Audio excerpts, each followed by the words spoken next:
You can take your time. You can choose your words. Let me down real easy. Let me down real easy.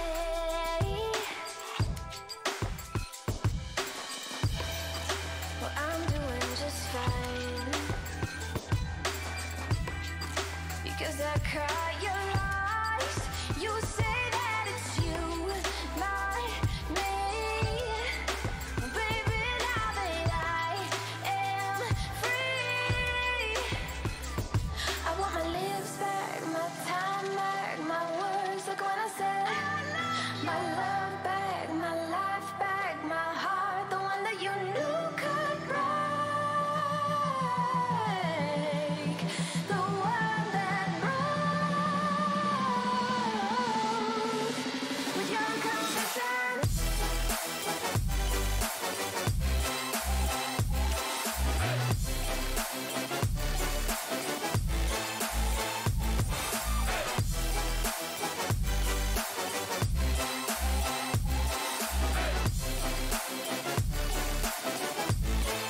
With your confession.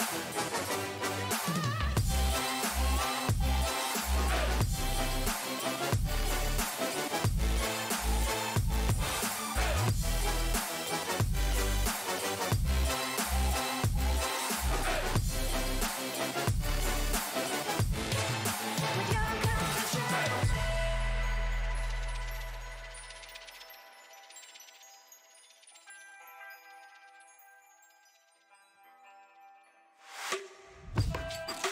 I'ma let you speak.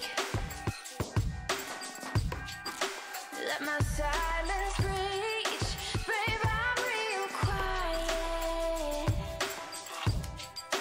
Babe, I'm real quiet. I am the calm inside the storm, and I am the peace inside the war. Your confessions took their toll, but baby, I am in control. I want my lips back, my time back, my words like when I said my love back, my life back, my heart, the one that you knew could break, the one that broke with your confession.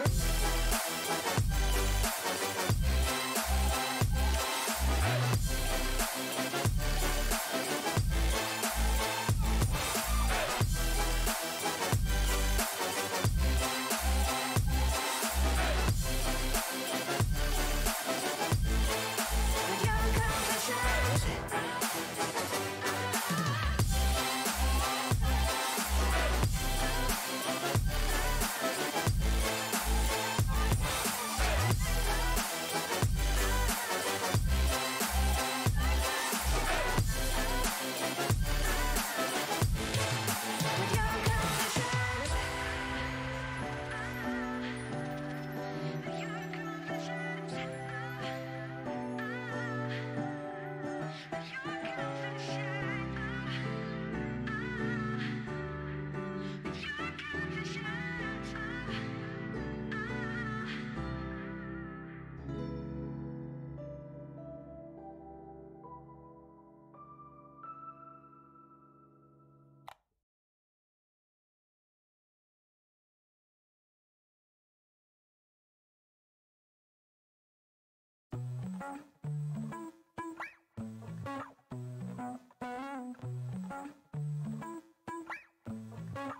all I wanna do is stay. Here's a little light of mine that I would never dare to find if you and I didn't collide. All I wanna do is stay. You've taken me by surprise. You brought me back to life. You didn't even have to All I try. wanna do is stay. Yeah, I'm flying away to the birds in LA and I won't be back. But I promise to you that the miles in between us will never change. The nights we stayed up, the It felt okay, turning to love a million days. Wouldn't be enough, so I can't stay. All I wanna do is say. All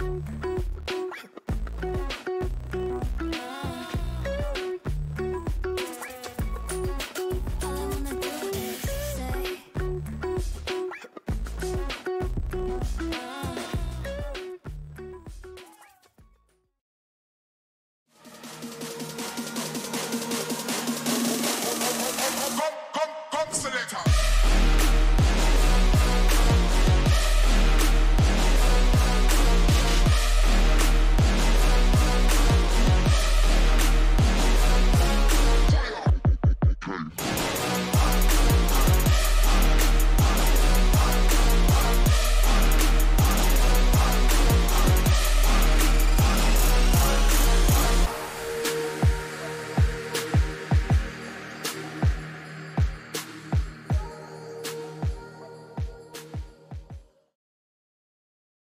Baltic Esports League. My name's Derek Danger, and today we are joined with Lays. with Lays. All right. So week 6, day 2. Yeah. Should be pretty fun. I wasn't here yesterday, so maybe you can. Actually, say what yes. happened yesterday. Yeah, yesterday we had technical troubles and things like that. But again, we will see yesterday's games later on after today's games. So if you're interested what happened yesterday, stay tuned for sure. It will be fun games. So yeah, And yeah, keep watching. week 6, day 2. So today we're going to have 2 best of 2s. First one's going to be Žalgiris versus P9. That's going to be a hype matchup because both teams are expected to go to the LAN finals. So if Žalgiris take a game or P9 take a game, I think both teams are already like not locked, but For sure, yeah. almost expected to, no matter what happens, get to the LAN. There's still some wiggle room in top 4, you know, like the 4th position I think is not set in stone just So now. yeah, let's check out the standings for now. Yeah, let's see the standings actually. So And well, for now we can see Žalgiris in the first place with 10 points. Afterwards, well, we got Turing Esports 8 points, P9 7 points, but I think that they do not have the same amount of games. yeah, Or maybe they do. I think they don't. Actually, Žalgiris don't have their 5th game, and P9 don't have their 5th game as well. So if Well, but going into this, we can see both of them have 4 games played. Yep. And Žalgiris is with a solid 3-point lead. That's like one best of 2 in front of P9. So if they can get a game here, because I think they can get a game, at least a game with P9, that it should be fun. Now after P9 are tied with Lattelecom, which we will also see today as a second best of 2. Tashnari Yagi eSports is Lattelecom. Now after the top 4, they're like the contenders. We get Team Coinflip Gaming yesterday. Well, we'll see this later on, but well, probably you can already see it in standings that Coinflip Gaming got a game off of Turing Esports, and that is a huge victory. The game was interesting. We'll see it later. Yeah, we'll see it later on. Yeah. And closing out the last 4 teams, a skill difference with 4 points. Iron Wolves with 3 points, but they have a lot of games to play. Polybus and Toshinori Yagi Esports got a game. Well, yeah, they got 1 point. They got 1 point, yeah. But kind of, I mean, kind of sad for these guys, right? Straight to the bottom of the standings. But they will have to play a lot of games. Sure. It looks bad now, but it's going to go better. Yeah, sure. If they'll get like a couple wins in, you know, a draw maybe, so they'll climb the standings quite quickly, for sure. So yeah, any new roster changes today? Yeah, well, for today, we're going to have a new player for Žalgiris. That's going to be Real Z, or Real. Let's just call him Real Z. Sounds fair. Real Z will sub in for Barses in the jungle. And, well, let's see Real Z. Well, looking at his solo queue stats, he seems pretty solid jungle. Yep. I haven't seen him play in like 5v5s and competitive yet, so this is going to be a tough task going up against P9, who are looking super scary right now, especially when Fritzes can get those early kills. Yeah. All the games he's gotten those early kills, he just snowballs out of control. Yeah, for sure. We saw it last week, right? So yeah, another great news for Team Datorpasole. They are looking fresh with that new logo. Yeah, they are looking fresh. That's like the Woodknocker. Yeah. So let's see if they'll be playing fresh today. Yeah, playing fresh is always a nice welcome. But for the first matchup, let's look at the teams who are playing today. For P9, we got Roosh in the top lane, Fritz is in the jungle, DJ Beton's taking over the mid lane, and Kleidex and Basilisk, well, they are going to have a interesting matchup against Frexy and Afting, because, well, both of the bot lanes are pretty solid. Both Kleidex and Frexy have been those main carry positions. Yeah. Taken for the team. And let's see who will come out on top. Yeah. Now for Žalgiris, there's in top lane there's Smackler, as you mentioned before, in jungle substitute Reels. In the mid lane, Rimtuolis himself, and the bot lane will be Frexy and Afting. So yeah, huge mid lane carry potential here from both teams. We saw DJ Betons and Rimtuolis respectively owned their opponents, so it'll be fun to see how they'll clash. They got like different matchups. Sure. DJ Betons has a couple of champions we've seen. If you ban out all those champions, he is struggling in the mid lane. Meanwhile, for Rimtuolis, his pool is almost unlimited. He can go to the extent of playing like Aurelion, ZAL TYE. Probably, I haven't seen him play Assassins yet.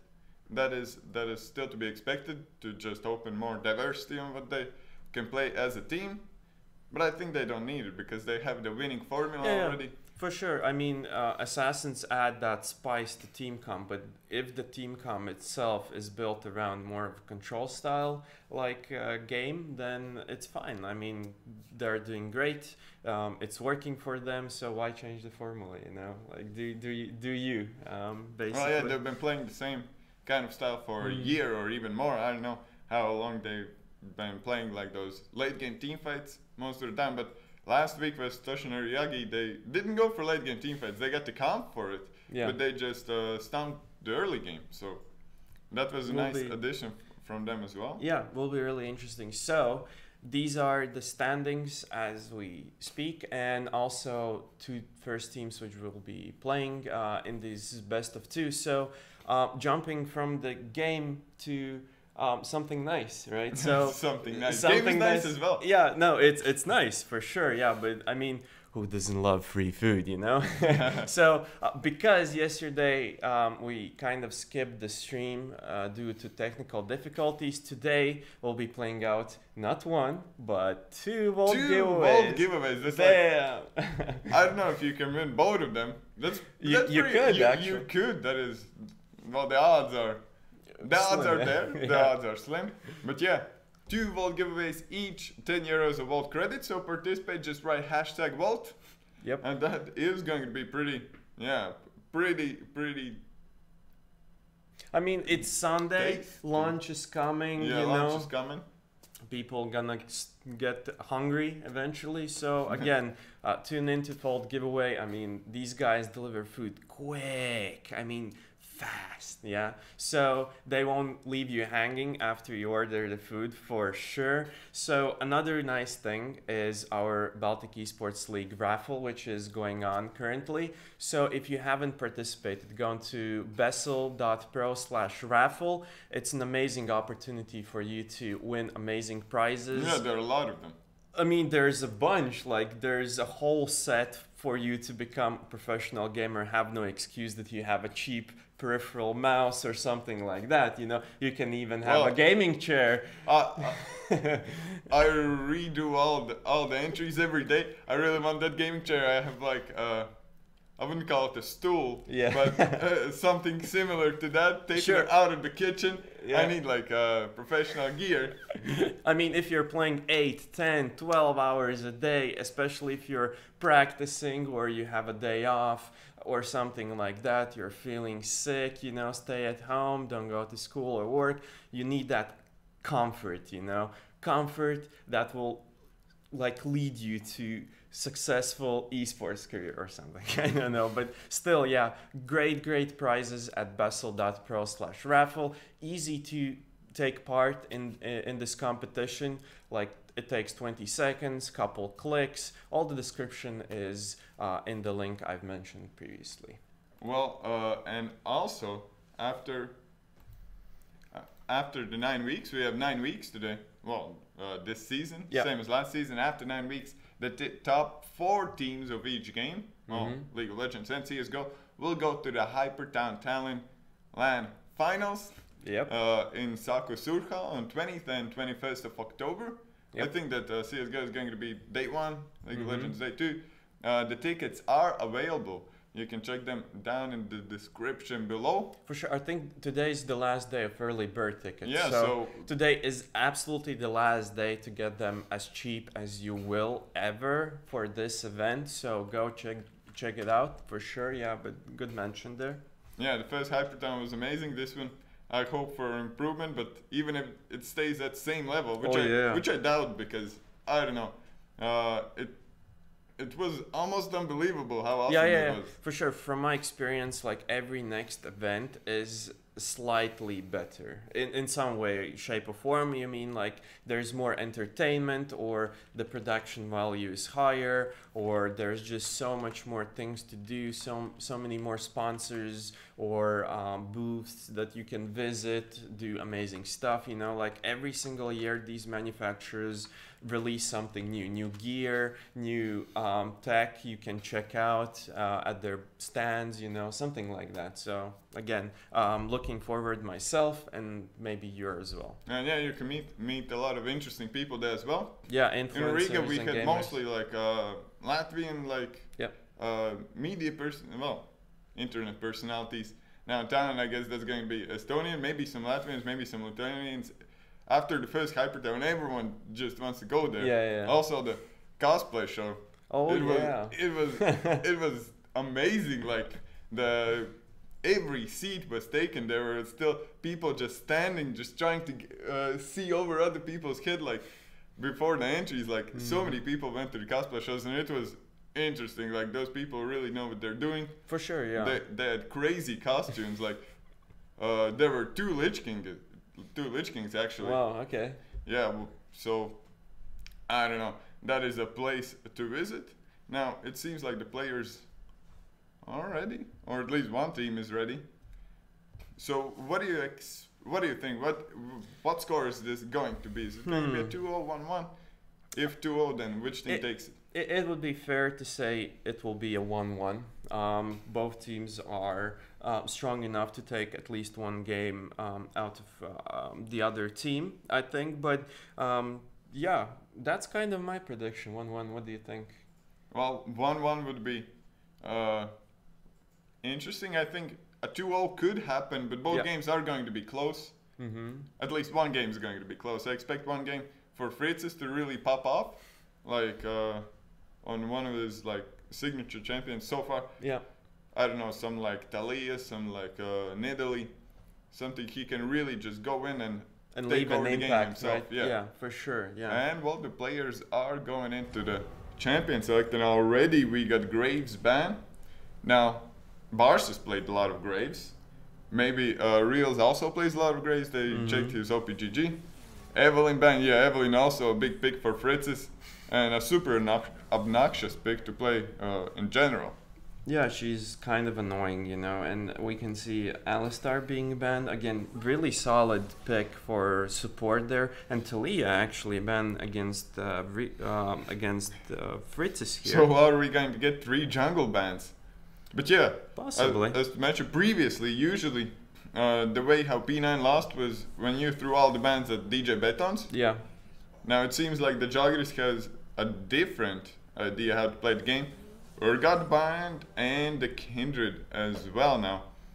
Yeah, 3 jungle bans coming down from Joggers, so respecting Fritz's. Yeah, really targeting him right now. Yeah, as you mentioned, a viable strategy for them would be banning out DJ Bedons. Maybe they just don't care. They want to see how the first game will play out, and if DJ Bedons will pop off, you know, in this first game, they'll target him next. But again, very strong pick here. Yeah, obviously, Kaisa being picked as a high priority champion here, and on Jalger's side, we can see Pike and Kazakhs. So already like a dangerous combo. Very. If they get ahead, now will they get ahead? That's a different story. Fritz is probably going on to Gragas. Could be going also to Roosh in the top lane. Yeah. Gragas can be flexed.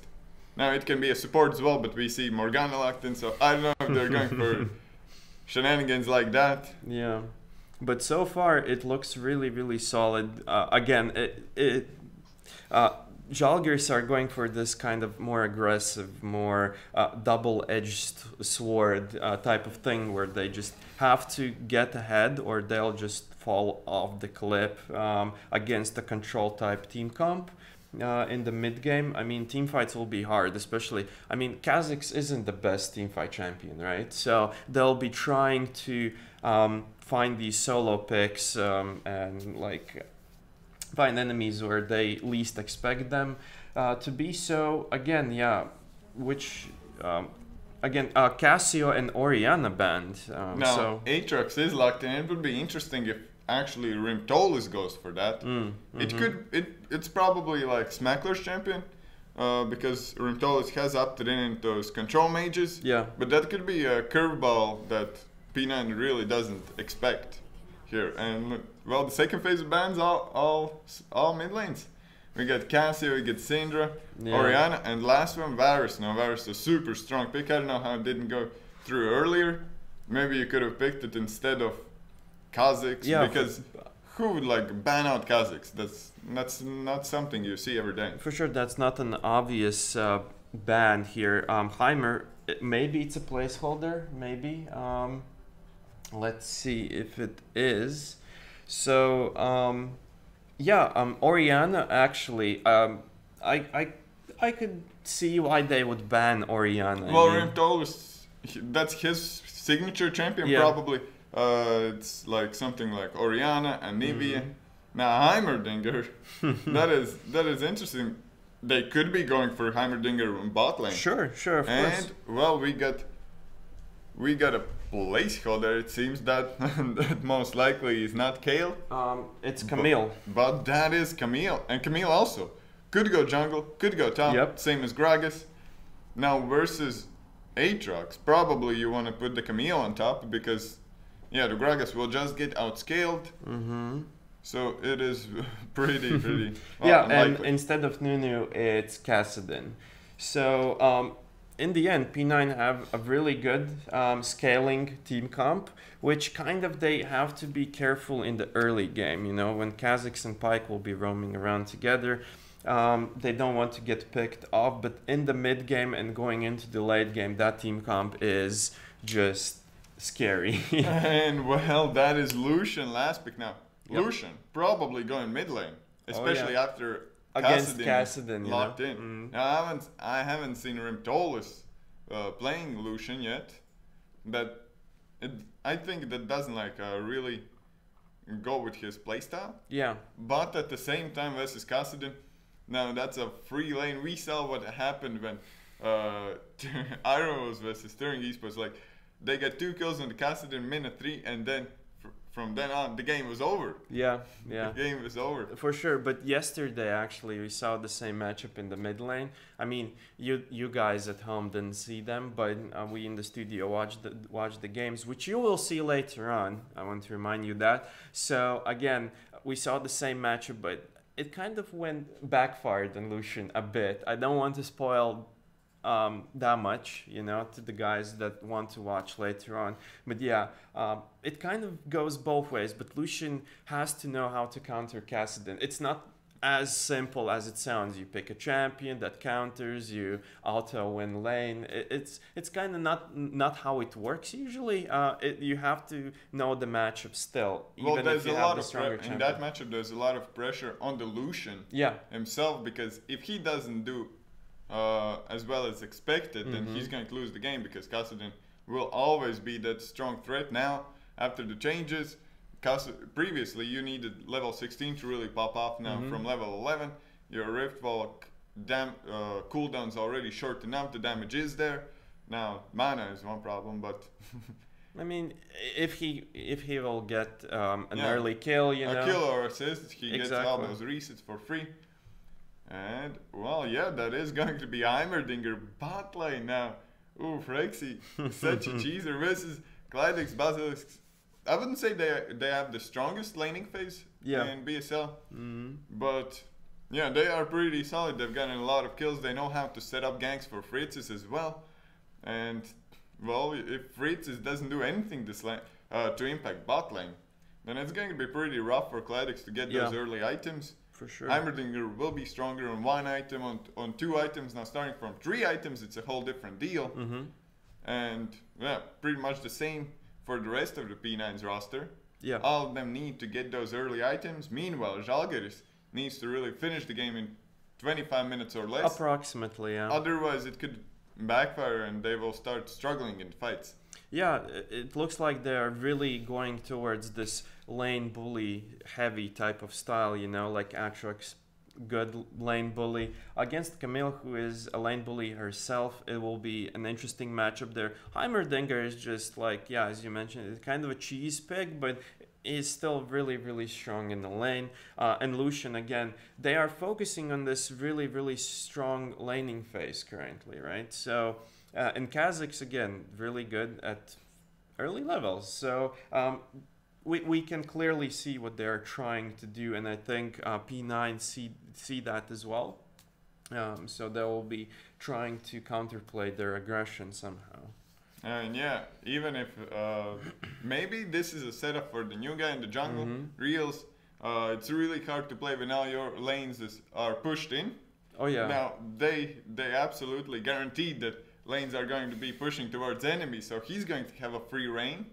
And maybe versus Fritz, he needs that a little bit more safety, a little bit more confidence going into place, that knowing that his team can follow up. Now, if that's going to happen, I don't know. Every matchup could backfire super hard at the same time. For sure.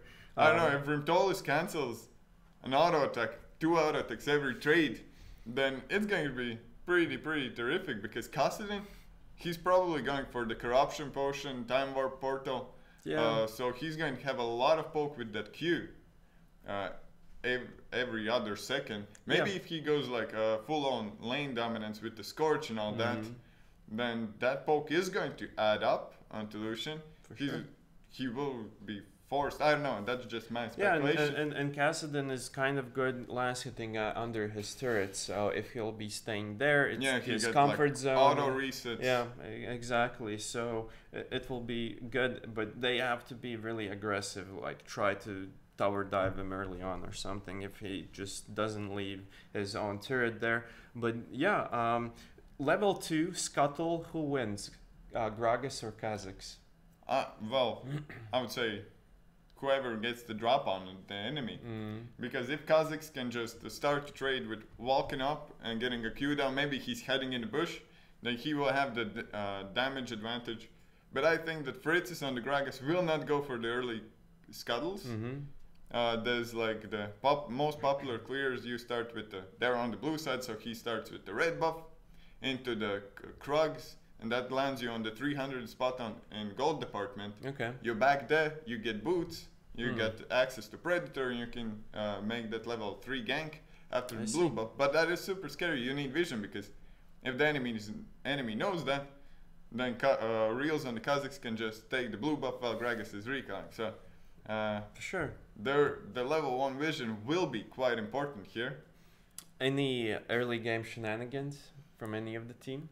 I think like Žalgiris are set up for some kind of early game troll play, especially with Pike, you know. So well, they could go for that. Now they got Aatrox. Aatrox starting with Q, he has a lot of CC there. Yeah, for sure. So Pina has to be careful, but at the same time they get the binding.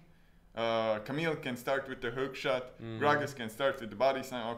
Okay, the clear will be slower when you do that, but you can really counteract like the enemy aggression, or you just start with the cask, Yeah. With the barrel, you throw it in. Enemies either back off or they go through and take a lot of damage from that. So I don't know. I could see some early aggression, maybe level 1 invade for vision, but nothing more than that. Because in this game, whoever gets the first kills, if Žalgiris can get like a kill or two in level 1, then it's pretty hopeless for P9 to hold on to that point when they can actually fight back. But if P9 gets that point, then maybe Žalgiris will not be able to abuse their early game power. So I think both teams want to play it safe. Okay. We'll see if they play it safe. That's a whole different story. Players are usually eager to go for whatever they see. It's like you see a hero, kill a hero mentality. So yeah, I don't know. But well, what do we have here? Kastadin with the fleet footwork. Yeah. So he's going to have a lot of sustain in lane. You can no damage though. So he's going to take a beating from Lucian. He just wants to survive, right? Yeah, but he'll be able to survive. And anything else interesting? Pretty much all standard now. Yeah. Frexy went for the Arcane Comet instead of the Aerie, which is the most common option. When I played a lot of Heimerdinger, I also went for the Comet because it feels that you deal more damage. Yeah. In the long run, you don't, but it feels like you do because you see the Comet flying down, you get the damage, you do not have such consistent damage, but still. And there's always that possibility for a Comet finish. Yeah, you can always finish with a Comet. And well, we are in the game. Look at that. And so.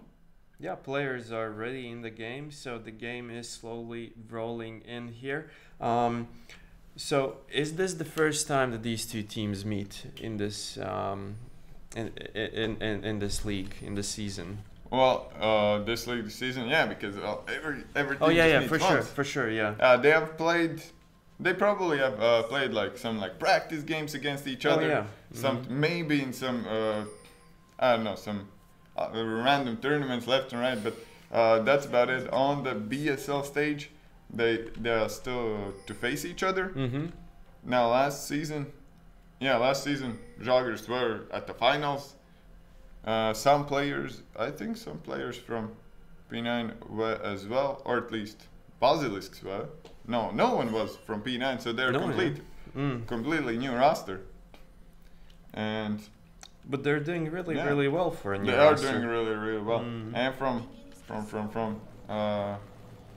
Mouse's mouth, I could say that P9 is the first time in Latvian league history there's a team tryharding.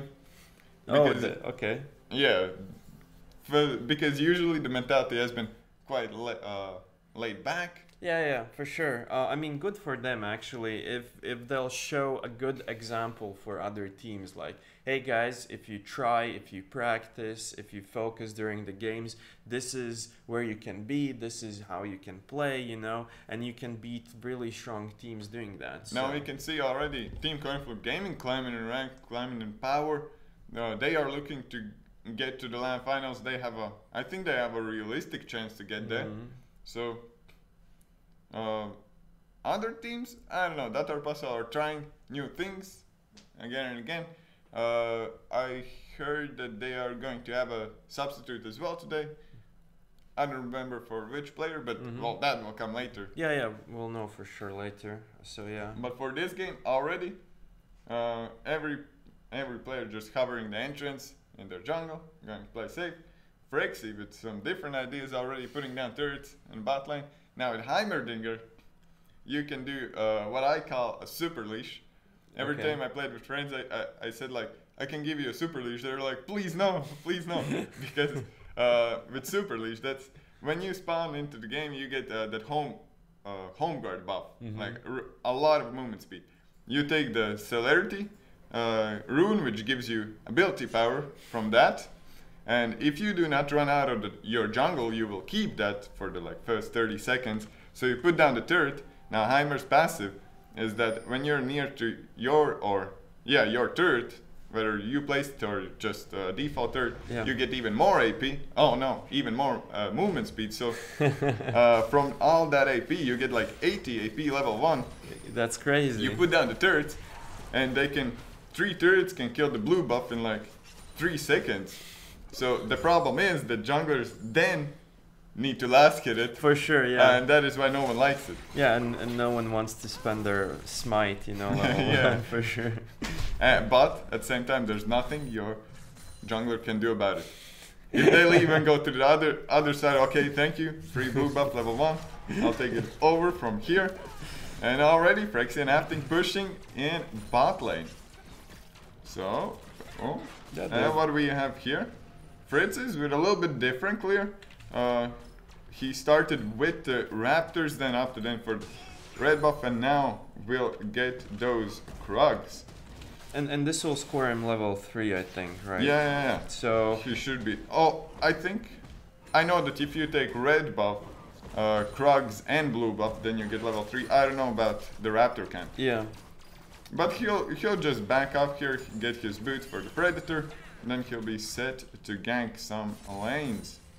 Sure, yeah, and as you mentioned before, we can see that all the lanes are pushed in towards P9 side of the map. Like Lucian has pushed in Kassadin, kind of. Atrox, as we can see, is almost hovering under the enemy turret here. And yeah, and Frexy and Afting are doing a great job in bullying the lane as well.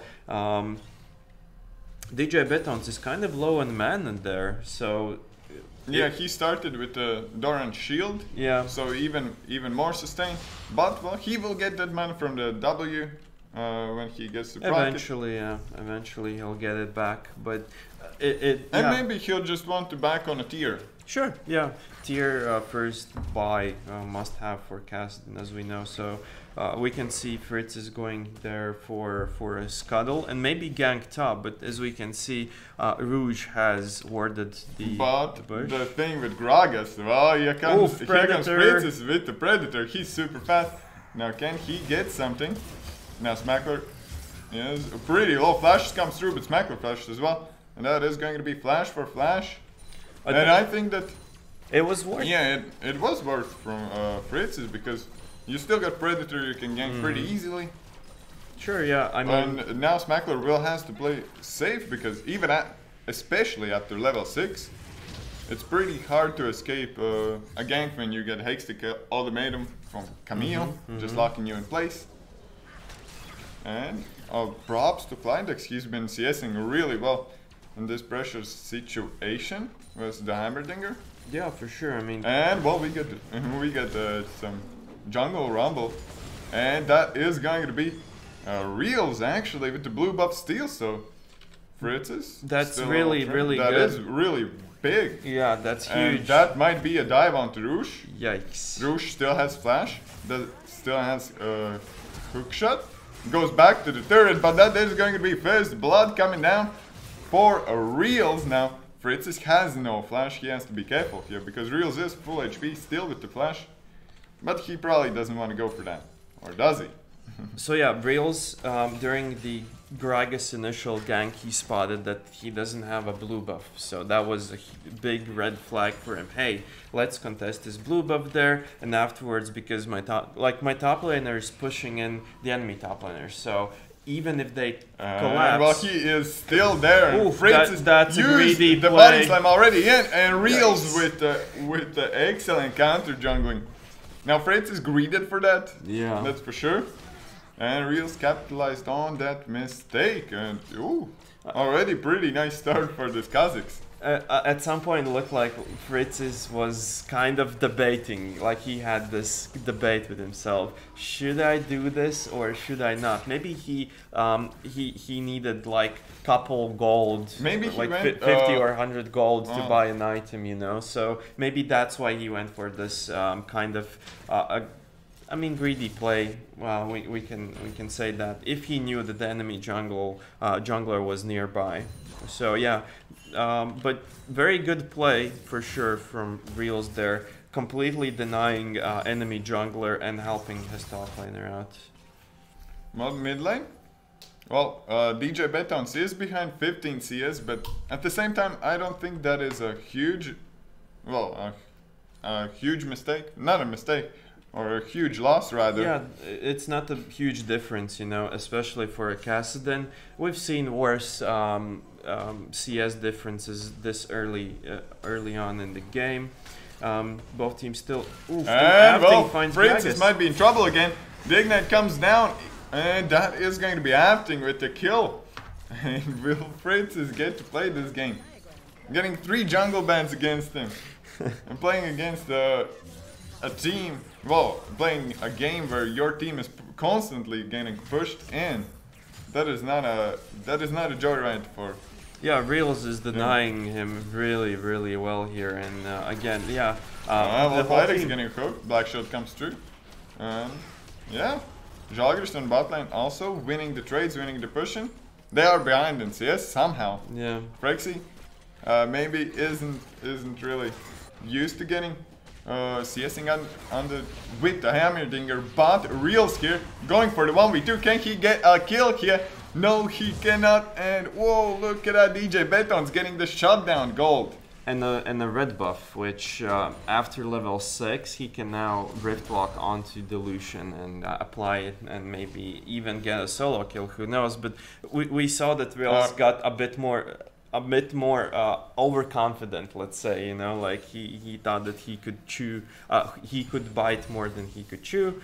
There in the enemy jungle. Now, one underrated thing about the red buff is that out of combat it gives you health regen as well. Oh, so it's So he even can better stay in for lane him, yeah. a little bit more. Now after level 13, well, ooh, one more hit would have done that. But well, Rimtoz might be in trouble. He uses the flash, and Fritz is with the body slam and the well. That was a hopeful dash in, and now he's going to fall against Mackler. Is there? Fritz just going to delay it as long as possible. And ooh, all 3 already, and what is that? Kleidex got a kill onto Frexy. Now Unfortunately, they saw that Afting is not in lane. Yeah. And they just went in. Frexy still has flash, so I don't know how that happened. Maybe he caught a binding or something. Yeah, I think it was a binding thing, and at that point he thought it's not worth burning my flash if I'll have a high chance of dying anyways here. Looks like P9 might lose the mid turret, the first tier already 9 mid turret, minutes in. yeah. And well, Reel's going on to bot lane. Kleidex is super low, still has flash. And look at that damage coming down from Reels. The binding lands, and he will have to back up. Sure, but that was a 1 versus 2 play. He just jumped onto Kaisa, almost killing her, so he And knows after his level limits 6, pretty well. can he get something a little bit too late? Almost got the resets there. Yeah. Now, one thing I want to mention is that Reels went for the electrocute instead of the Dark Harvest, so that means he just wants to have as much damage early game as possible. Does not want to wait for any scaling or something, because yeah, Žalgiris understands that it's not a luxury they can afford this game. Yeah, scaling is not their game plan this game. For sure, it's the enemy team comp thing, you know, scale into mid and late game. So And well, Fritz is ready to gank Rimtoz. He knows Rimtoz doesn't have flash. He has flash of his own. So that should be an easy setup. Now, can Rimtoz actually dodge this gank somehow? It's going to be a tough one, I think. it's tough, yeah. Because he has to somehow dash out of and predict where the bodies on flash will come down. But it's impossible to dodge the bodies on flash. That's why it's such a great ability. But Reels is here, so Reels is getting he's caught down. scouting. Hex the Cloudman comes down, and Roosh will get the kill. Yeah, the thing here for Žalgiris was that there's a lot more vision for them in the bot lane, in the bottom side of the river. So Rimtolis had to stick to the bottom bushes there. And Rimto's getting baited in. So that was his safe play there. But yeah, Reels went into no vision and yeah, got caught out a bit. And well, Afting with a pike roaming around. Now, what can they get here? Buzzards will get caught out, and the Rimto's gets the kill. Yeah, again, nice play from Everyone's Žalgiris. just baiting this game. Yeah, everyone's baiting. But then again, this was a great showcase how Žalgiris need to play this game. Just catch enemy players. Now while they're this was still a camped. nice showcase how to play this matchup. Rouge like playing it perfectly, but he has to be careful because Opting, Reels and Rimtolis are all coming down on top. Four-man Yes, the top. flash, but what can he do here? Gets cooked. The jungle comes in. The Reels will tank a little bit of third shots. And Smackler claims the kill. Now the top lane tier 1 should be falling here as well. Meanwhile, Frexy, just 1v2 bot lane. There's nothing you can... It's really hard to push in Heimer. Yeah, for sure. Now P9 is doing the right thing. Look at that. Cladix super low. They are doing the right thing as Fritzis is down bot. They just need to kill this Heimerdinger. Let's see if they'll succeed, actually. Yeah, Frexy has flash Oof, and look what at a that. dodge! But he... Kind of. I don't know. He probably had like a brain fart or something because Well, he yeah. dodged the body slam just without a flash. He thought that flash would be coming as well. It did not.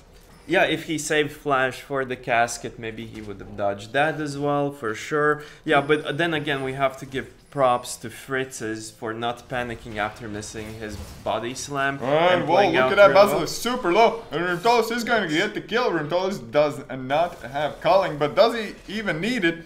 One more hit will do it on Cladix. Double kill comes down from Rimtolis. He's looking for the triple.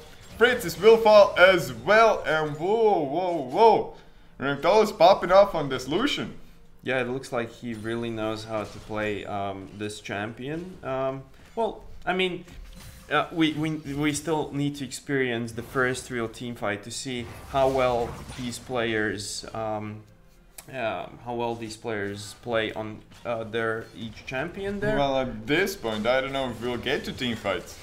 Yeah, because P9 is just plowing through these turrets. I mean, this will be their third turret and final tier 1 turret in this game here. 30 almost 14 minutes in, and they are dominant right now. They have full map control. They're 5k gold ahead the enemy so early in the game. And so they do not waste time. And Cladix getting caught out here. Full man on bot. Look at that. Reels coming down as well. So Žalgiris will just be pushing on bot to get rid of the turrets. Heimerdinger does not have his ultimate yet. So no big turret for that. But they are just going for the inhibitor. Whoa. Now, DJ Beton's also getting caught up. Flashes out, but it does not save him. yeah. And what can they do? Rimtolis getting binded in the turret range, so he takes a lot of poke. They still have the Rift Herald. What is happening here? They are destroying P9 in this game. Yeah, they have cleared all the early game objectives. They got the first Drake, they got the Herald, they got the inhib turret now. So again, the bot lane is free now, and I think it's all because of Frexy's Heimerdinger, because he could stay at 1 versus 2 while his team was pressuring other lanes and getting advantages there. So again, it's kind of their they have planned this for sure, you know, like Yeah, this they have play. planned this, but they are also executing on the fly. Yeah. Like, they do not miss any time. We saw that Opting went mid lane, straight went to the top lane, got some vision down. So, yeah, P9 is, it seems like they are lost in this game, picking a scaling composition. Now, that is usually a thing you do not want to do versus Žalgiris, but Yeah. in the last few weeks they've been playing more early game comps, and it seems like it's really working out for them. It surely does. 503 Lucian is kind of scary at this point, even going into the mid game, you know. So yeah, Frexy's coming top to defend his turret against Camille. It's fair to say that even against Camille, like, he will be kind of good opposition here. He's going to be Just fine. super safe. Yeah. Just in case he has stopwatch as well, if someone decides to gank him. You put down the big turret, you use the stopwatch, and enemies need to disengage. For sure, and as soon as Drake, Ocean Drake appears, they go for it. So they just don't give P9 enough time to react to these their plays they're setting up. You know. And that was the second Ocean Drake, and it's pretty huge. Like, I think Rimtolis will not run out of mana anymore. Probably will go for Essence Reaver at some point, so then he is set for the game. Frexy, also the region onto Heimer is super important.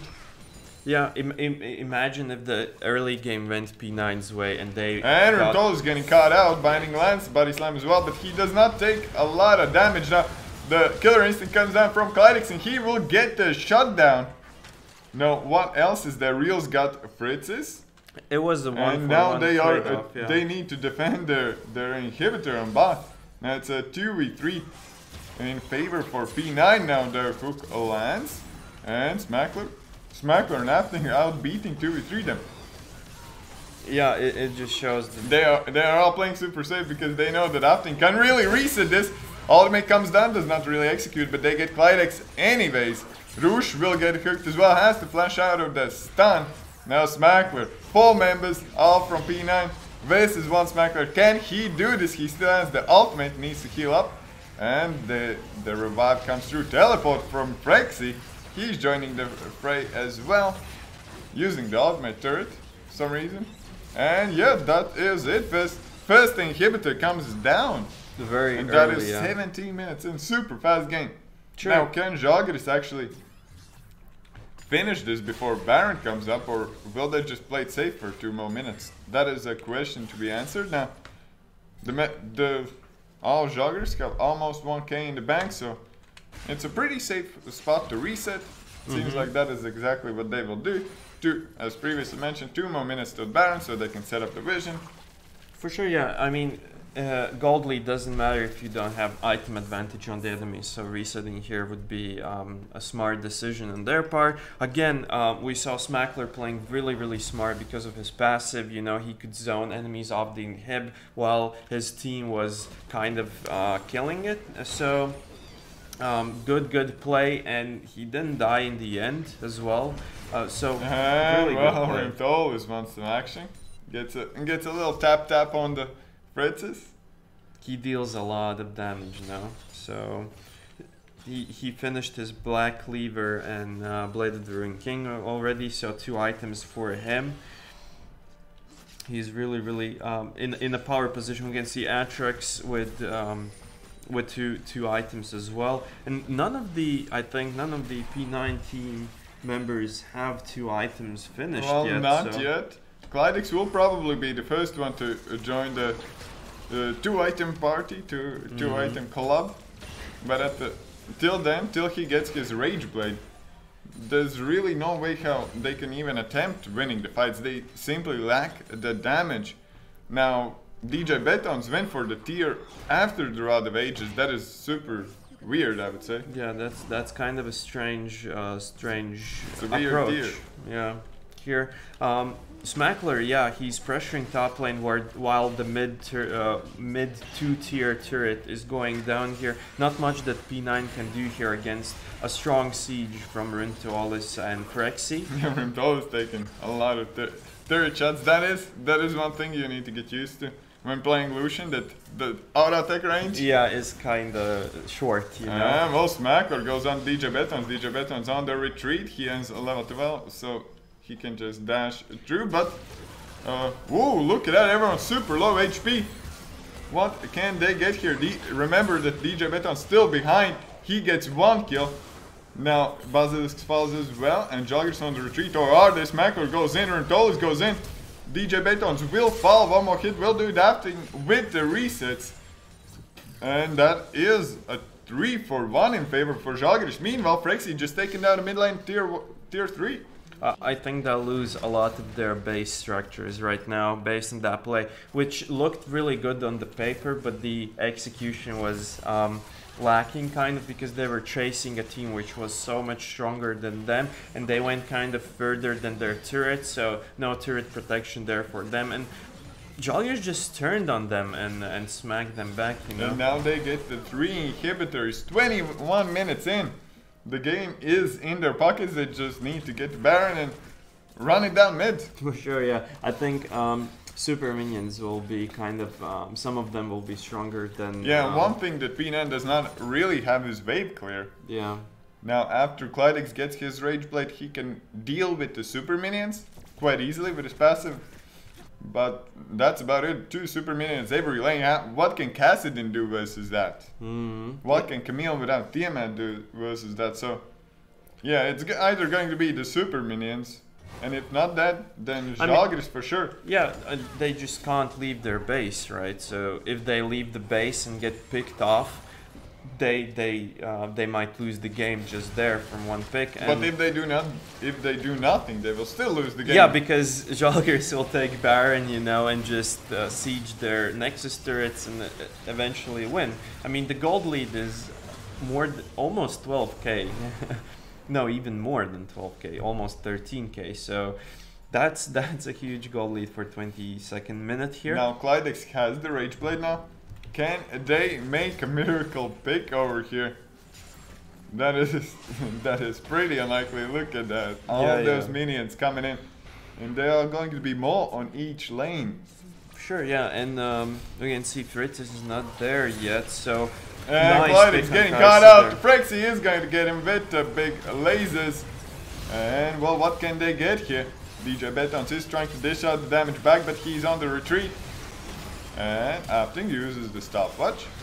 Afting will fall, but still it's a 4v3. DJ Betons quite not in the base. Basilisk with the stopwatch, and that is game 1. And what a dominant game coming down from Žalgiris. Yeah, it's all she wrote. I mean, they did everything that they had to do. Yeah. Basically, you know, they went into the game with very specific team comp. Their damage meters go wild, but then again, we can see on the P9 side, the distribution of damage is kind of equal, and Morgana doing the most damage in their team. Yeah, so that is not what you want to see. Yeah, Maybe at the end of the game. if it was Brand, it would be like to be expected. Yeah. But Morgana, that's a new one. Now, the game started with Reels getting a double kill. He's not even close in damage charge, but he did not have to be. His team took over the plays, and Žalgiris with the clean rotations just dominating P9 in this one. Now, I believe for game 2, P9 will not go for such late game drafts. Yeah, for sure. They tasted out how Žalgiris is, and now they know that they have to be more aggressive in the early game. But at the same time, Fritzes get 3 champions banned against him. DJ Betons get 2 champions banned against him. Yeah, maybe I think maybe they'll more focus on DJ Betons, although his Kassadin wasn't as strong maybe this game. Well, he didn't get the time to scale. Sure, in. of course, yeah. But his early game decision, as you saw, was that he went for Rod instead of whatchamacallit, Tier. Yeah. So again, kind of he wanted to be stronger earlier, I think, right? So Rod of Ages kind of puts you in a better position earlier. If you want to be stronger earlier, Yeah. You do not go for the tier for the Rod in the first place. You just go for the tier and then pure damage. Or a different champion altogether, you know. Yeah, or a different champion. So, but a great strategy from Žalgiris banning out the 2 big carries from P9 and getting a Heimerdinger in bot, so Clydex cannot do anything as well. Now, Heimerdinger could be a ban for game 2. Yeah, not for sure yet, but what will happen, we'll see in a short while. Till then, we'll have a break. Yeah. So stay tuned, after which we'll jump right into the second Champions League between Žalgiris versus P9. Go big, go boom, with guns of boom. Like the sound of big booming 4v4 friend fragging action? We'll fix you up. Go big, go boom, with guns of boom.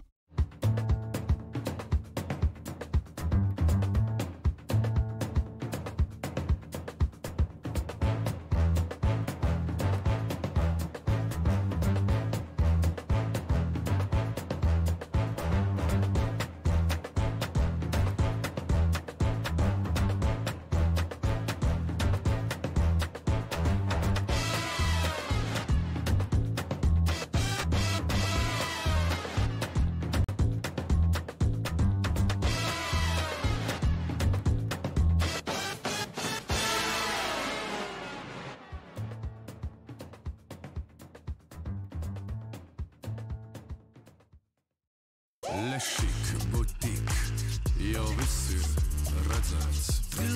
Killer, tas viss ir redzēts. Skandāls, secret, viss ir redzēts. Creepy, crazy, jā, viss ir redzēts. Pārsteidz mani.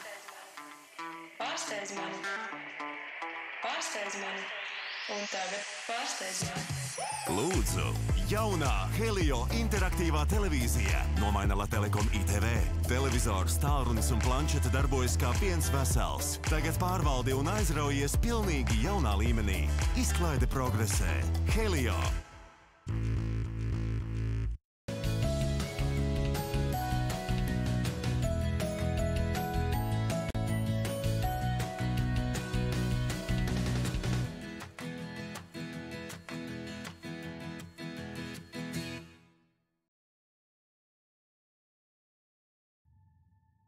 Cities are rising in front of me. I wanna hide it, want to go back to sleep. I wish I could rewind it. Can I rewind it? We woke up naked, like we're more than friends. We can go through it, can do it all again, like we rewind it.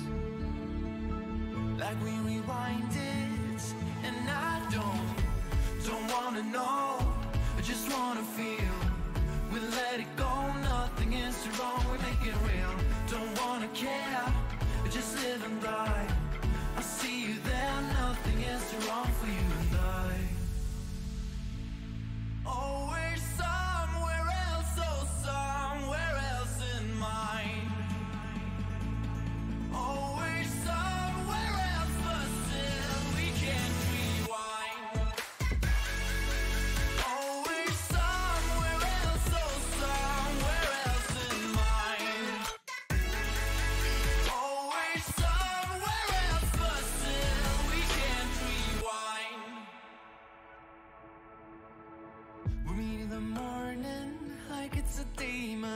But it's just something I don't believe in. Still we rewind it. Keep on rewind it. Across the borders, beyond the city lights, a new horizon with unforgiving lies, but I don't mind it.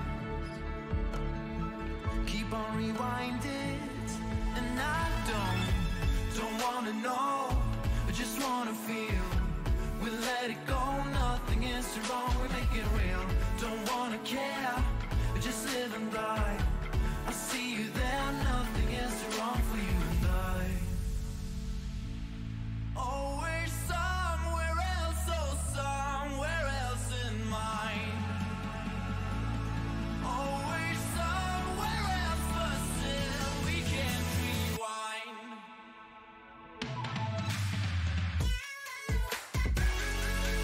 Oh, we're somewhere else.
Welcome back to the BSL, and we're in the second Champions League between Žalgiris versus P9. So, already from Žalgiris coming the same bands. I think the game plan was pretty good. Pretty good. Straightforward. Yeah, straightforward. So, I don't know. So far, the same bands coming down. I don't know what adaptations will P9 get in this game. Probably we'll go for some early game picks, because the draft was weird. In the first game, like 3 bands went down to Fritz's, and they did not lock in anything super strong for DJ Betons in the mid lane. Oh yeah. They waited for Žalgiris to bind out the mid lanes as well. Yeah, for sure. And I mean, you can't really get away picking a late game team comp against an early game team comp if you're not so much better than the other team. I feel like, you know, so maybe they didn't give that much respect, although they should. Like, I mean, yeah, they know that the enemy team is a really good team as well. So anyways, yeah, as you mentioned, maybe they'll go for a different approach this time. We see a Kazakhs. First pick Kazakhs. So they wanna just put Reels on a comfortable pick. Oh yeah. The first game was pretty good. He got some early kills, and then he was just in Fritz's jungle again and again. Got the dominance there, got the vision there. So Fritz's was not able to get those ganks down. He helped his top laner to get ahead as well. Very solid control of the jungle from Reels there on Kazakhs. So yeah, that's a huge priority pick for them. Morgana, and what is it on the enemy side? Well, Morgana, and it could be Ashe. Ashe is super strong lane as well. Can set up a lot of plays, but that is Varus actually. Varus, yeah. So Kai'Sa is still open. They did not opt going for the Kai'Sa second game in a row. It's going to be Varus this time. Now, the switch up from game 1 is that they banned Heimerdinger. Now that means that Alistar is open if they want to go for that. You're right. And Alistar and Kai'Sa would be a really strong lane. But now, no signs of it being a placeholder just yet. And well, actually that is. But yeah. So that is Kai'Sa. Okay. Nunu is Kai'Sa, and Aatrox, second game in a row. Smackler had a great Aatrox game as well.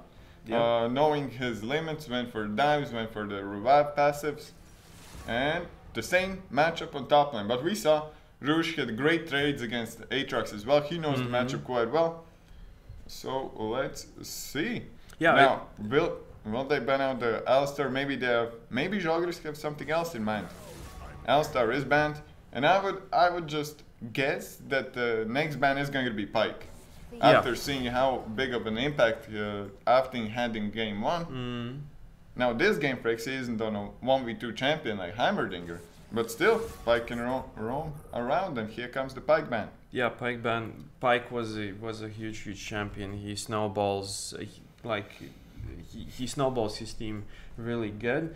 But again, Žalgiris could go for a Braum support, which would be a strong pick for a Kai'Sa lane as well. Nidalee ban, interesting. And well, that means that Syndra is open.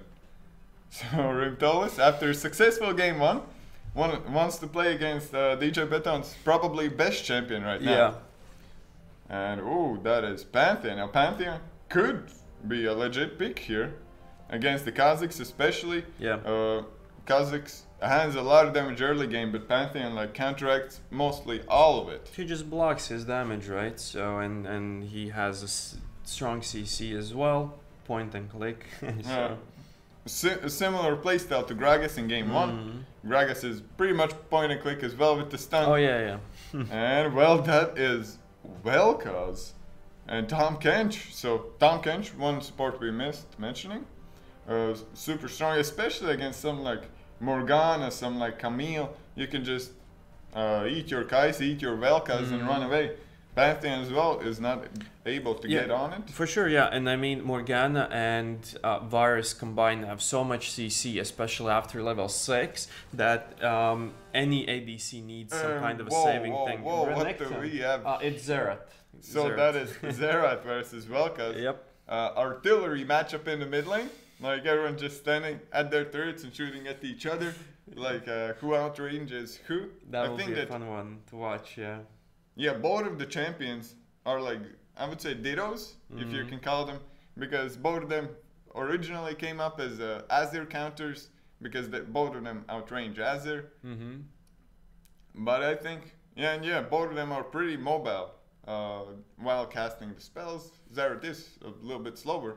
Yeah. But he has a stun, Yeah, for sure. I mean, maybe we'll see some buff steals or snipes, you know, from him. So we'll see. But then again, if you're playing Xerath on your team, your vision control has to be spot on for him to excel, you know, because first of all, he has to feel safe in his lane.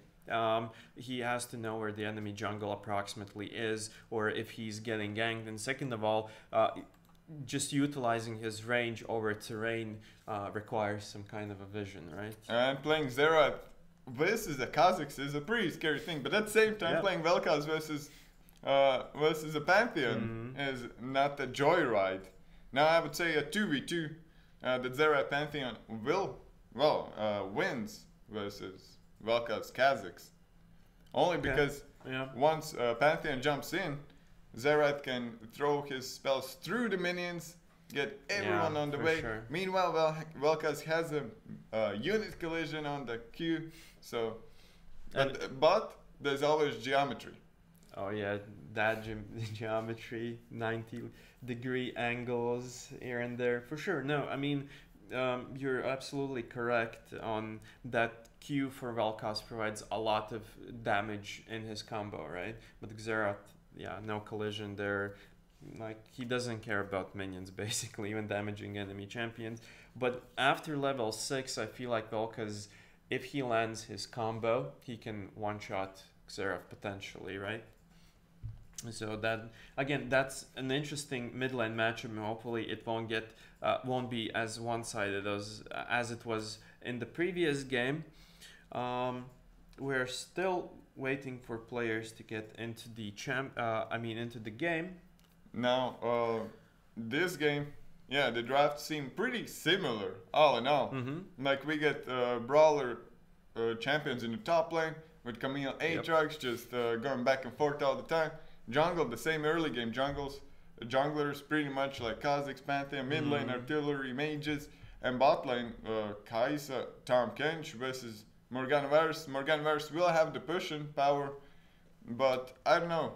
It is up to them to win the bot lane. Yeah, no, for sure. That's kind of a skill matchup. Although, as you mentioned, Varus is a lane bully. You know, he can push the enemies under the turret and have an upper hand. But I feel like Kai'Sa and Tahm Kench have huge outplay potential in their lane, and they can kind of get early kills if they land their skills. And after level 6, you have to be careful playing against Tahm Kench, because if you're Xerath, if you're pushed in, he can just use the BESL Voyage, take a buddy with him, and just jump right behind you like nothing personal, kid. Yeah, for sure, and Kazakhs jumping onto him as well. So that's a threat for Xerath for sure. One more thing. To remind you about Vault, today we are going to have 2 Vault giveaways during the stream. Probably not at the same time, so stay tuned. No, for sure. If you did not win the first one, stay tuned for the second one. So yeah, two packs of €10 Vault credit could be yours. Everyone's been super satisfied so far. I mean, how can you not be satisfied? Exactly, because I understand if that would be like from some restaurant, like one restaurant's gift card, you don't like their food, but here you can choose whatever you want.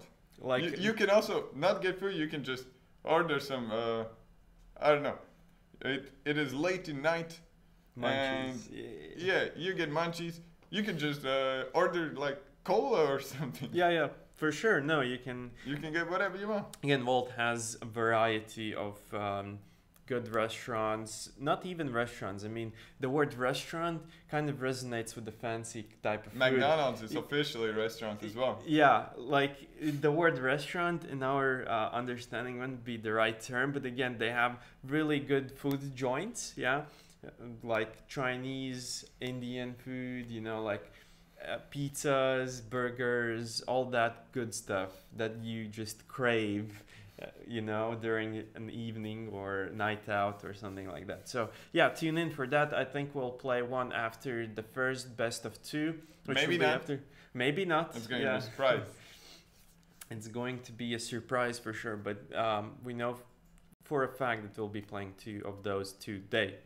And well, while the players are loading in, we'll take a short break, after which we'll jump straight into the action for Game 2 between Žalgiris versus P9.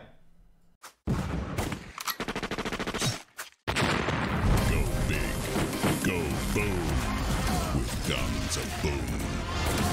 Like the sound of big booming 4v4 friend fragging action?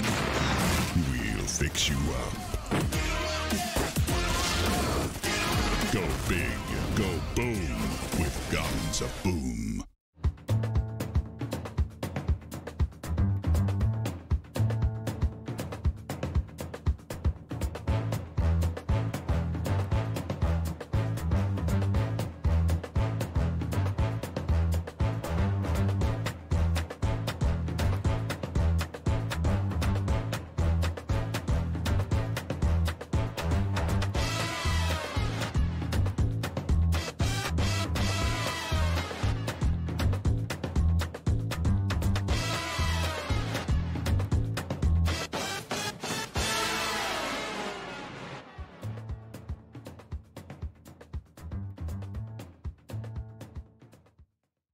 Lešik, butik, jau viss ir redzēts. Thriller, killer, tas viss ir redzēts.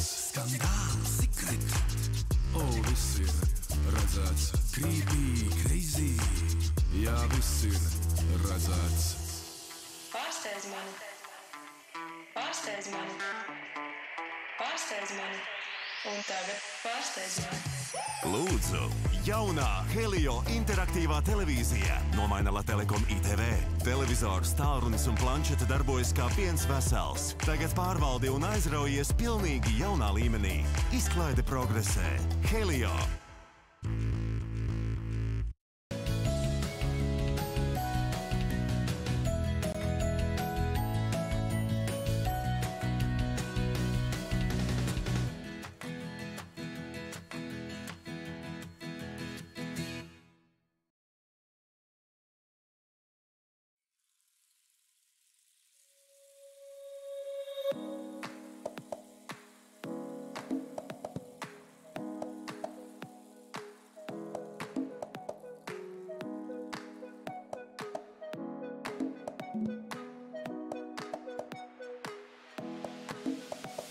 Set out, left off from the shore. She thinks it's buried deep right now. I've reached the top. I'm falling right back down to earth. It's calling now. Feast my eyes upon this wasteland. Right now the map's becoming clearer. It's all in my perspective.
something out.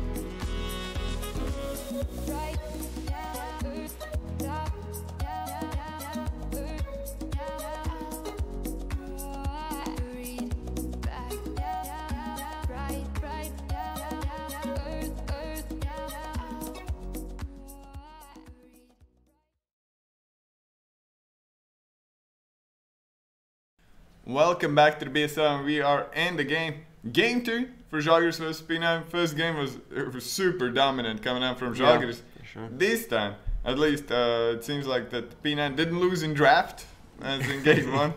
Like, yeah, they didn't get outplayed in the draft. They picked more, let's say, lane dominant champions. And well, it's going to be a 1v9 game, I think. Yeah. But it looks like it. Yeah, the only one going to the lane is Xerath there. But again, yeah, they picked more early game. But turrets. there is something else here. What's that? Because if you look at that, Fritz is mid lane with the Xerath. Mm-hmm. Basilisk is jungle with Pantheon.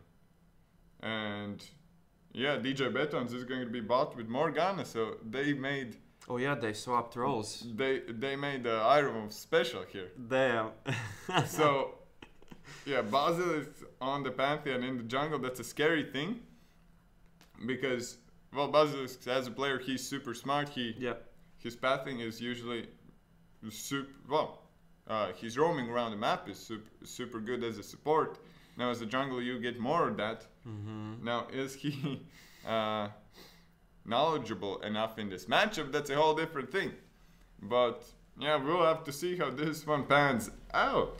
That's an interesting thing, yeah, that these players can just swap roles and still... Well, we'll see if they can just swap roles. Yeah, for sure.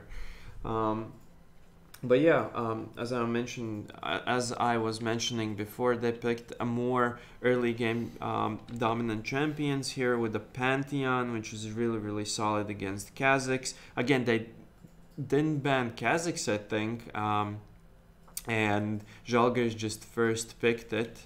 Now, one thing which makes this not as bad from P9 side is that Fritz is before jungle. He actually was a mid lane main. Oh, and that was not too long ago. He picked up jungle like half a year ago. Okay. So he's super. He probably still feels really comfortable in the mid lane position. Maybe that's their strategy. Maybe Basilisk will just camp down the Vel'Koz here. Yeah. And yeah, play like only around Fritz's. Yeah, for sure. And going from the mid lane to jungle could be really beneficial for his next team's, mid laner if he's going jungle, because he knows the timings, he knows how to gank really well, because he has been in that mid lane shoes, so... And well, Rimtol is with the new Vel'Koz build, going with the Glacial Augment, and probably will go for Twin Shadows first or second.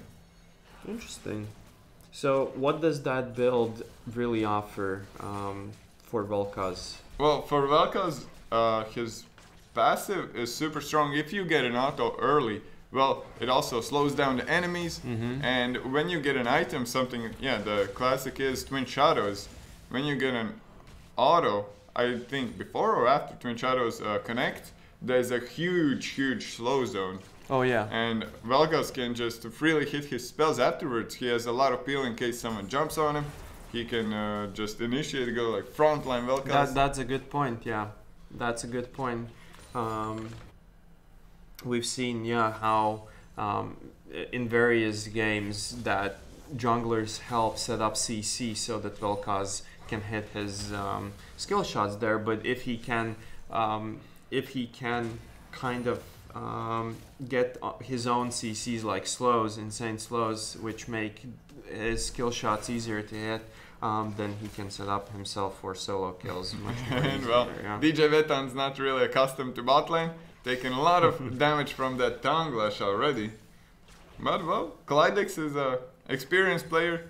He probably has played with enough autofill supports in solo queue, so he'll be able to just take over the lane. And Varus is a perfect champion for that. His lane is super solid, and what do we have here? If those super low, you has to use the heal. Now, Fritz is also low, but he still has his heal, so he won the trade over there. Yeah. Just in case Basilisk was nearby, and Rouge goes for the invade. He gets spotted on the pink ward though. Yeah, they want to shut down the Kazakhs if possible. And, So Pantheon is looking for this he has enemy flash, jungler. he can just flash on the Velcros. Maybe, or he's waiting for Reals here. Maybe. They will spot each other, and Rinto's in trouble. Fails his flash, and first blood comes down for Basilisk, but the slow from Glacial Augment is enough for Reals to pick up the kill. I think at first he wanted to give the kill to Xerath. At first he didn't go for the auto attack there, but later on it kind of backfired on him. Now this game, Reals went for the Dark Harvest. Maybe he misclicked game 1, or maybe that was just a strategy versus the Gragas, which is naturally tankier champion, and Dark Harvest doesn't really offer much in the early game. But versus Pantheon, if you can get a drop on him, you can probably kill him without the electrocute. Yeah. But at the same time, you gotta be careful because early game Pantheon is a menace. For sure, yeah. For sure, he's really strong here. Atrox, as the previous game, pushing in Camille there in the top lane, and it looks like, Basilisk here really wants to set his mid laner up for more kills or more opportunities. And Basilisk might get caught out here. Does not have flash, and he is dead to rights. Only question is who will pick up the kill, and that is going to be Smackler this time. This is a crucial kill for Smackler actually. He went for a Doran Shield for more sustain against Camille. If he'll get an early item advantage, then that lane could swing in a different direction here. Although they're really close in CS, and as we can see, Camille is trying to trade back. Kind of successful in that, to be fair. But yeah, Smackler will try to push out the lane and recall, I reckon. But Rouge is going really low here. We can see that enemy jungle here, Pantheon, is trying kind of pathing towards top lane if something goes really bad for Rouge. Rouge really low, burns his flash. And Smackler really getting the early game advantages as they lane bully, as Atrox is really known. Well, Camille is no pushover either, but Rouge decided to go for the press the attack instead of what Smackler is going to, which is like Arcane Comet with the Scorch. That is the thing that Camille's usually run. It does not scale super well into the late game, but the early game is stronger and the trades are stronger. And well, what do we have here in mid lane? It's a melee range. Everyone's super close to each other. Ringtolis gets binded, gets stunned, and there's nothing he can do. Fritzes will pick up the kill. And that is one win condition they can get. If Fritzes gets super strong, then Reals will not be able to engage because he can just jump in and get one-shotted. Yeah, for sure. And we can see on the P9 side here, their team comp is really good for sieging. You know? And DJ Beton's getting caught out, flashes, gets healed from a Klydex, but nothing can save from that combo they got over there. Yeah, I mean, he ran to middle and he thought, hey, I'll get back safely, you know, but no, it doesn't work like that. Klydex is in an uncomfortable position because the wave is pushing towards Žalgiris. And he is 1v2 in the lane at the moment. He has level 6, so... But I don't think he wants to go for anything crazy. No, for sure not. No. He can try though. Put down some might. pressure, but he gets the push in. Žalgiris is not able to freeze the wave at that point. Here, it's super hard to freeze it. I don't think that Frex and Afting will manage to do it, as Klydex is just free to walk up to the wave and push in. Yeah, it seems like the wave will reset here. And again, Smackler getting on top of Rouge. So I'm kind of well, Reels getting onto DJ Betons again and gets the second kill of the game for himself. And that Dark Harvest is really stacking up. Yeah, kind of unlucky there for DJ Betons there. But then again, I'm kind of surprised that Pantheon is not paying more attention to the top lane and letting Rouge and Smackler battle out, although Rouge is getting bad trades here and there. But we'll see how it will impact the later stages of the game here. There seems to be... There could be a fight near the blue buff, and Bozzo is taking a lot of damage from one combo. Does not have flash, and he will just fall. Reels gets the third kill. And flash ultimate comes down from Clydex, but now he's on the retreat because Frexy is there as well. Can they turn this around? Frexy with a killer instinct. One more hit will do it, and Clydex falls. Now Abyssal Voyage will not... will land another kill for Reels. And P9 is just losing in all fronts. I mean, Reels is such a beast here, but again, it's a strange... It's kind of a strange decision there from P9 to just go... And, well, here comes the man drop. Remtolis uses the flash preemptively, so he is still safe, but the flash... Yeah, the flash comes down from Buzzes. They will get him. Now, can they get Reels? Reels deals a lot of damage. The Dark Harvest could be bringing a fight to them now. Yeah, Fritz is... Nothing he can do. Lands a stun, double kill comes through. 6 kills already for this Kazakhs. Yeah. What is that? Yikes indeed. Yikes. Now he already has 100 Dark Harvest stacks. Well, almost 198 at 10 minutes. Usually you get that number around 15 minutes. So he's ahead of the curve at that point. And he's going to only get stronger. He's going to back 2k in the bank. Probably going to clear his jungle. Then I don't know what P9 can do here. Pantheon does not have the impact he needs this game. Basilisk has been in 2 out of 3 kills, but I think there's more he could do. But now he can't even go into the enemy jungle. No, he has to be careful every time he walks into his own. Yeah, we saw how quickly Reels can deal with Basilisk. Their Reels, I mean, 100% kill participation at this point. As you mentioned, 6 kills. He can he can 1 versus 1 anyone on the enemy team right now, so he's really strong. Now Bazis is looking to get onto Rimtolis again. Can they do it? Rimtolis has a lot of wave where they cannot go for a dive or anything. Now they're just hoping Rimtolis will step up. Will that happen? Probably not. He doesn't have to. I mean, he can just chill here near the river, secure some vision for himself. But this is a scary place to be. Yeah, Basilisk is kind of... well, he's trying to gank... And well, the stuns come through. A lot of, well, chain CC. And Basilisk will... Well, not Basilisk, Fritzis will get the kill. And Rouge training down on top lane, but until he gets his O1 item, his String Tifos, he will be losing those trades. Yeah, I mean, Fritz has burned his flash, which for Xerath is now more Reels escape tool. Talking about escape tool, does he have one? No, he doesn't. God, like Reels is here.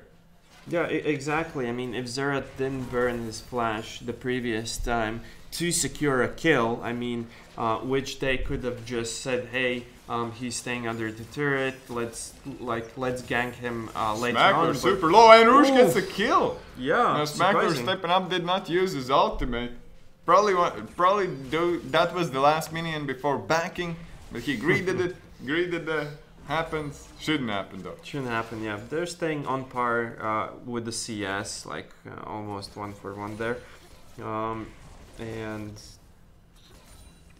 but yeah, I mean, Xerath, do they have to play that aggressive to burn summoner spells in order to get kills?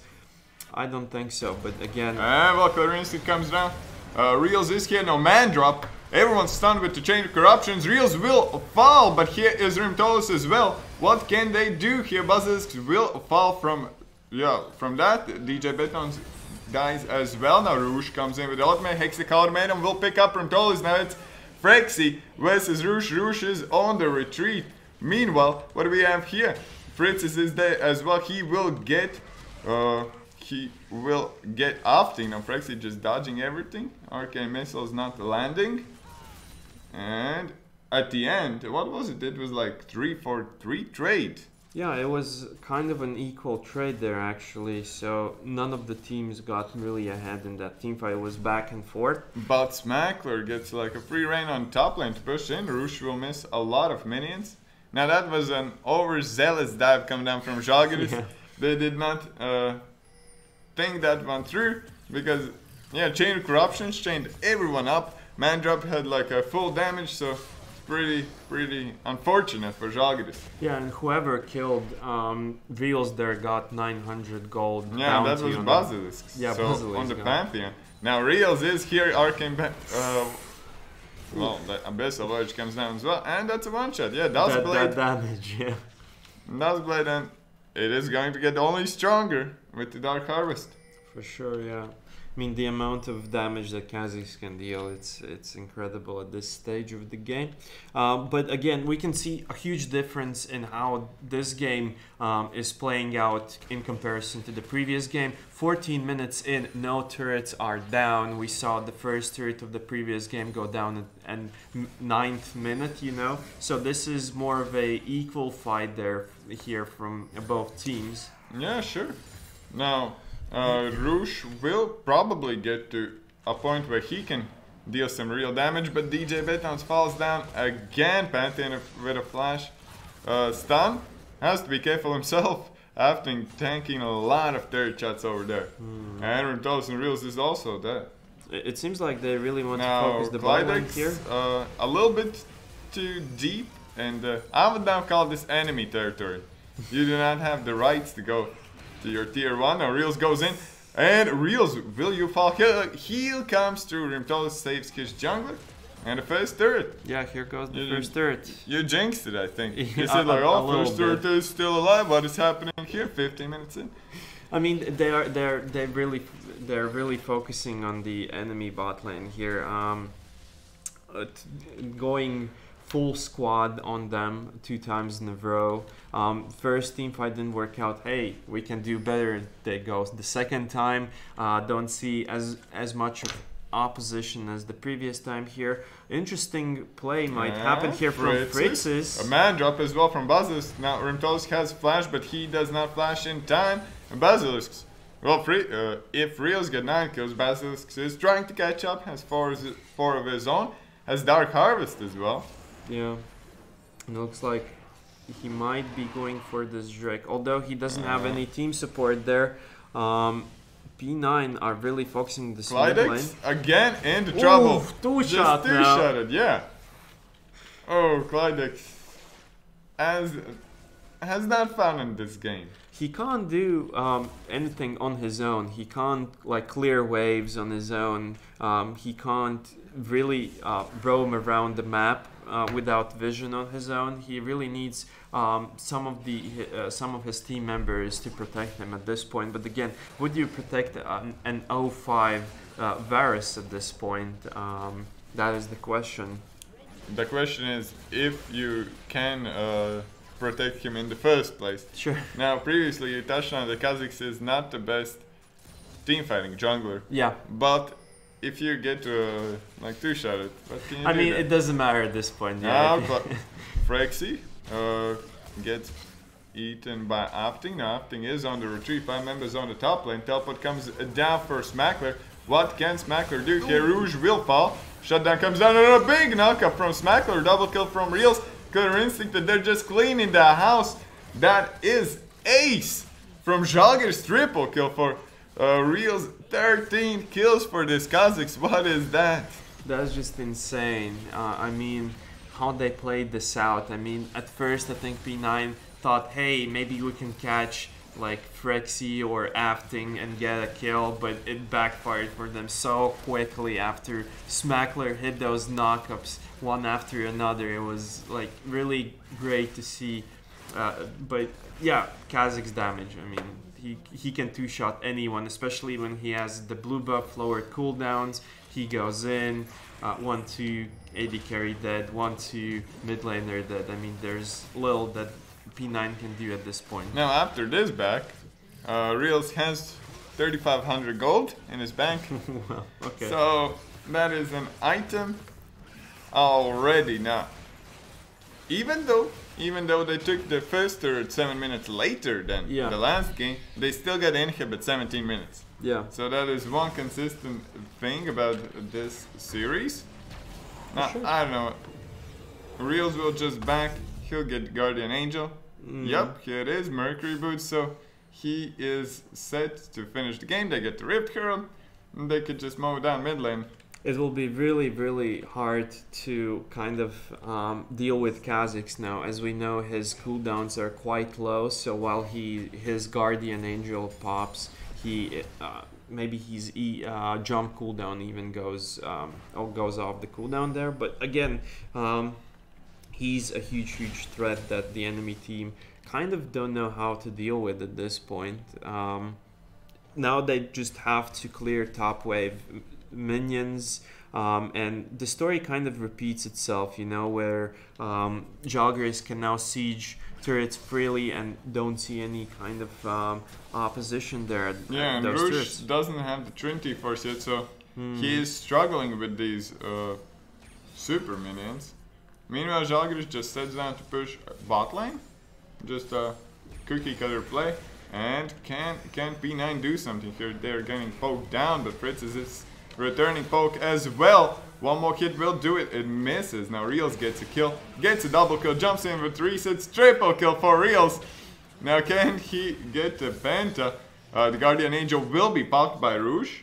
Meanwhile, Fritz is on the retreat from Smackler. So what do we have here? Now Rouge will get the big shutdown. 900 gold. But meanwhile, Smackler taking down the P9 mid laner. Frexy with a killer instinct jumps in. Where is Frexy? Frexy is here. He goes in, gets the Rouge.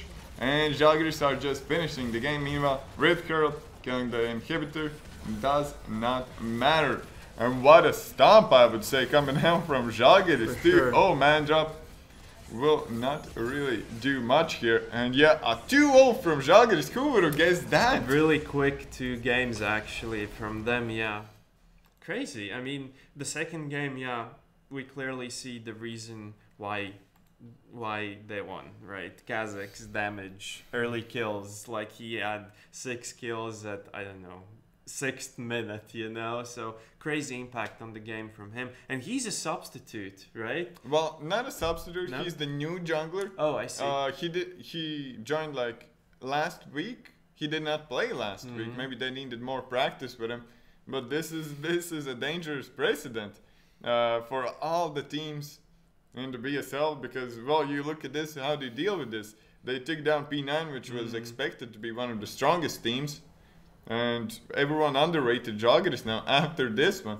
They are solidly in the first place. No one even stands near them. And yeah, I hope that Žalgiris would get a game. They got 2.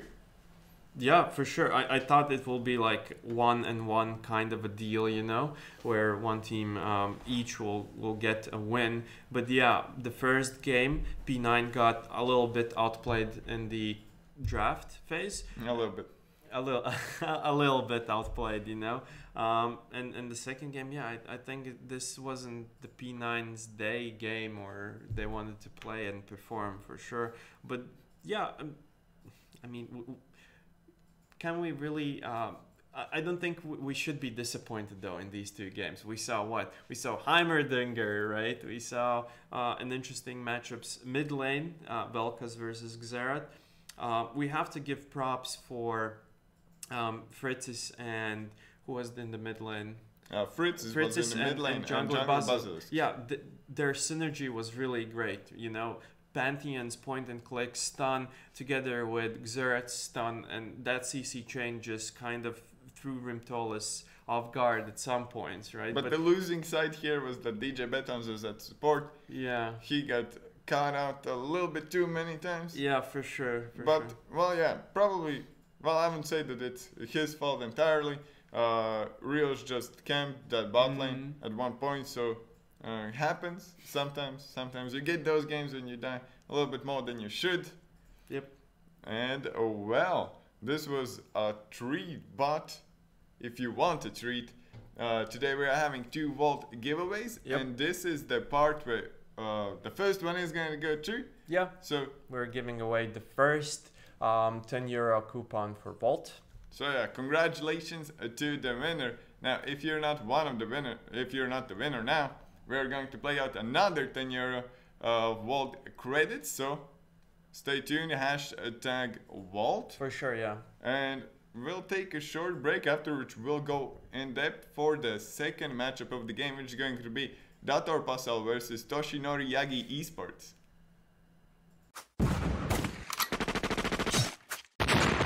Go big, go boom, with guns of boom. Like the sound of big booming 4v4 friend fragging action? We'll fix you up. Go big, go boom, with guns of boom.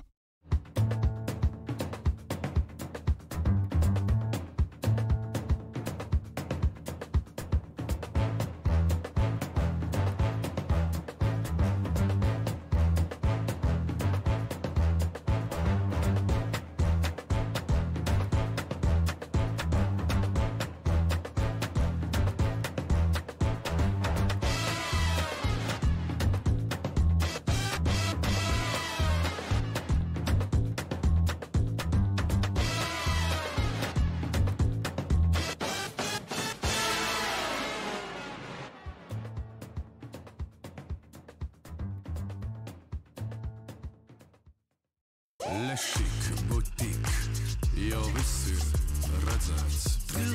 Killer, tas viss ir redzēts. Skandāls, secret, viss ir redzēts. Creepy, crazy, jā, viss ir redzēts. Pārsteidz mani. Pārsteidz mani. Pārsteidz mani. Un tagad pārsteidz mani. Lūdzu, jaunā Helio interaktīvā televīzija nomaina Lattelecom ITV. Televizors, tālrunis un planšete darbojas kā viens vesels. Tagad pārvaldi un aizraujies pilnīgi jaunā līmenī. Izklaide progresē. Helio.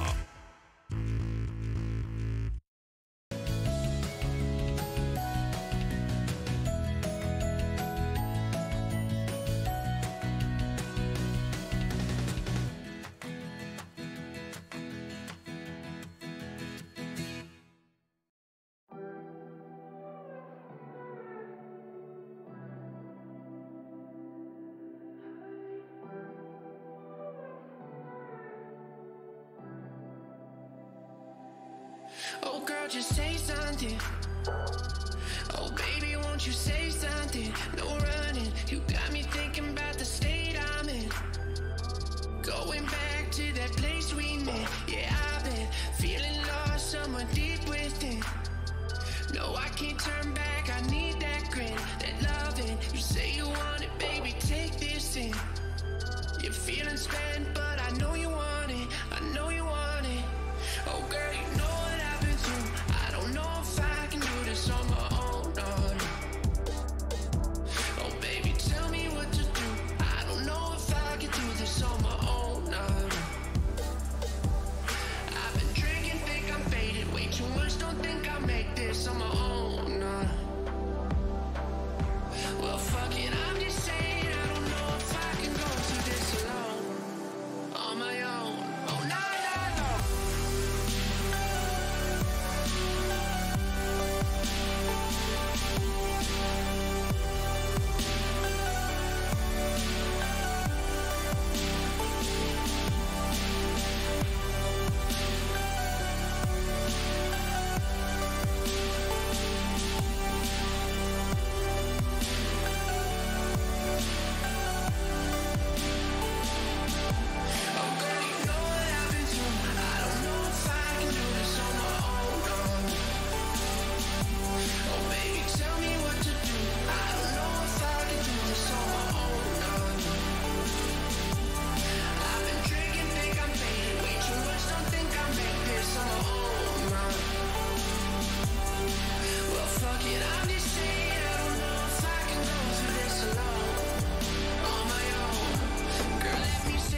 This fire in my head got me on edge. I'm going out tonight.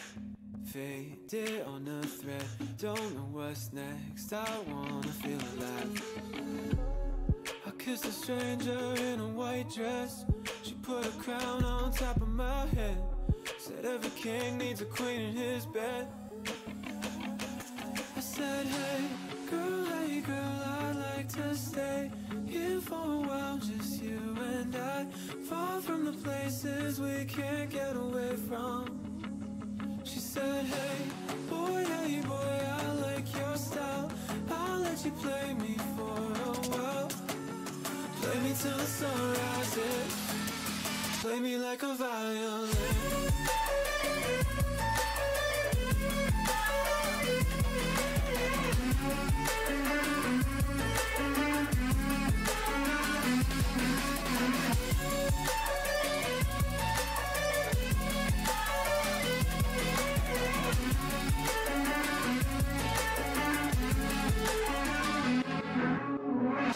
Here with you now, not coming down. Leave my insanity up here in the clouds. Look what we found, oxygen we can breathe. Let the madness slowly undress. Rip the mask off over our heads. We can dive down deeper instead. I said, hey girl, I'd like to stay here for a while, just you and I. Far from the places we can't get away from. She said, hey boy, I like your style. I'll let you play me for a while. Play me till the sun rises. Play me like a violin.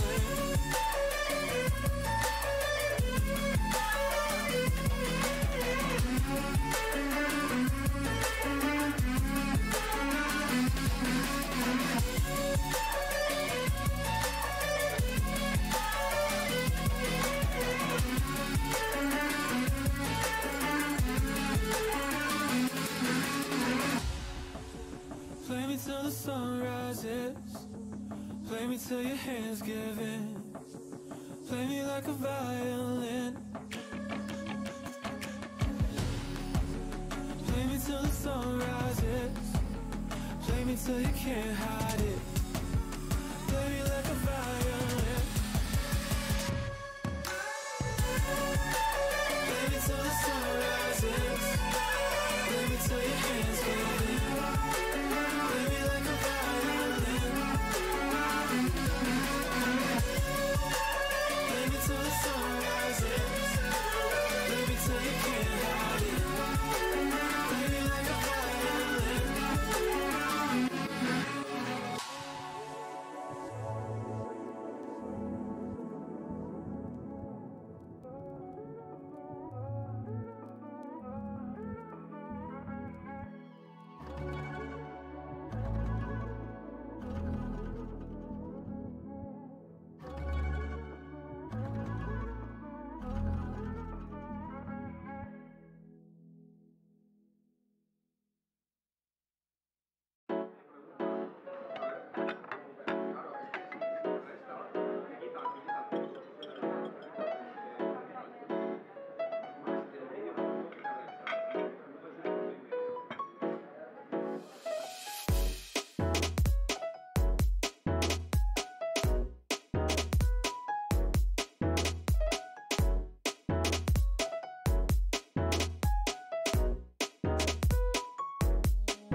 intention to I'm falling in love with you, and I had no intention. I'm falling in love with you, and I had no intention to I'm falling in love with you, and I had no intention. I'm falling in love with you, and I had no intention to I'm falling in love with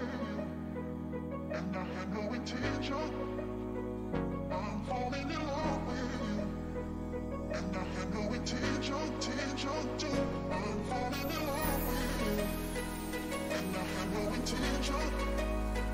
I'm falling in love with you, and I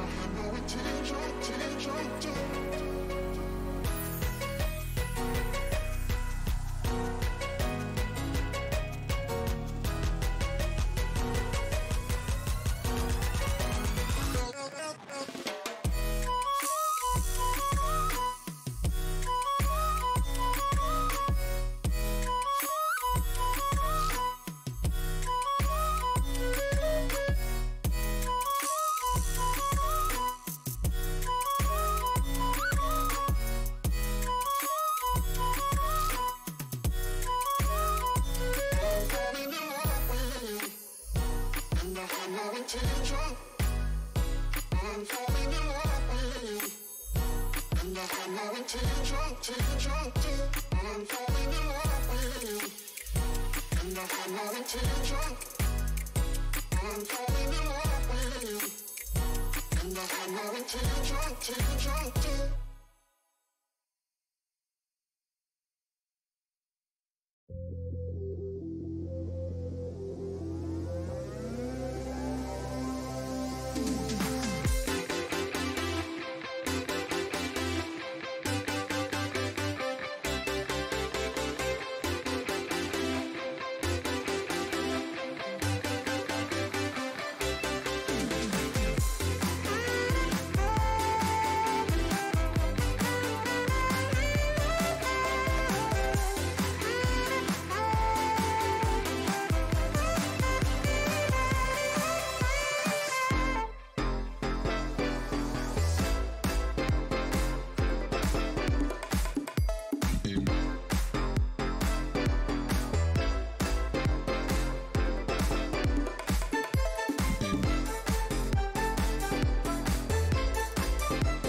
welcome back to the BSL, and well, still Derek Danger and Lace, and ready for second best of two of the day. Yeah, second best of two.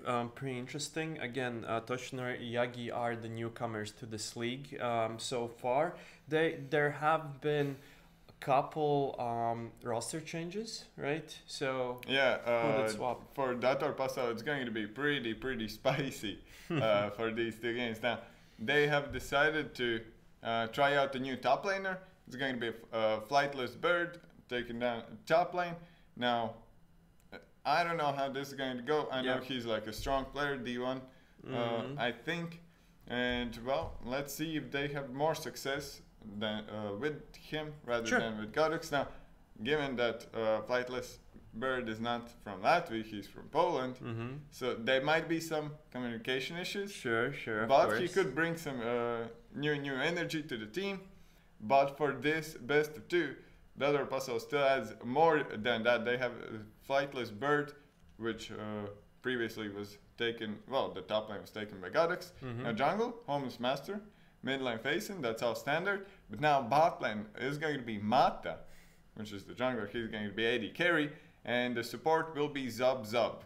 So interesting, yeah. Yeah, so that is interesting. Now, Toshinori Yagi eSports have been showing up more and more, but they still haven't found those victories. So yeah, for sure. We'll see if they can do it versus this team.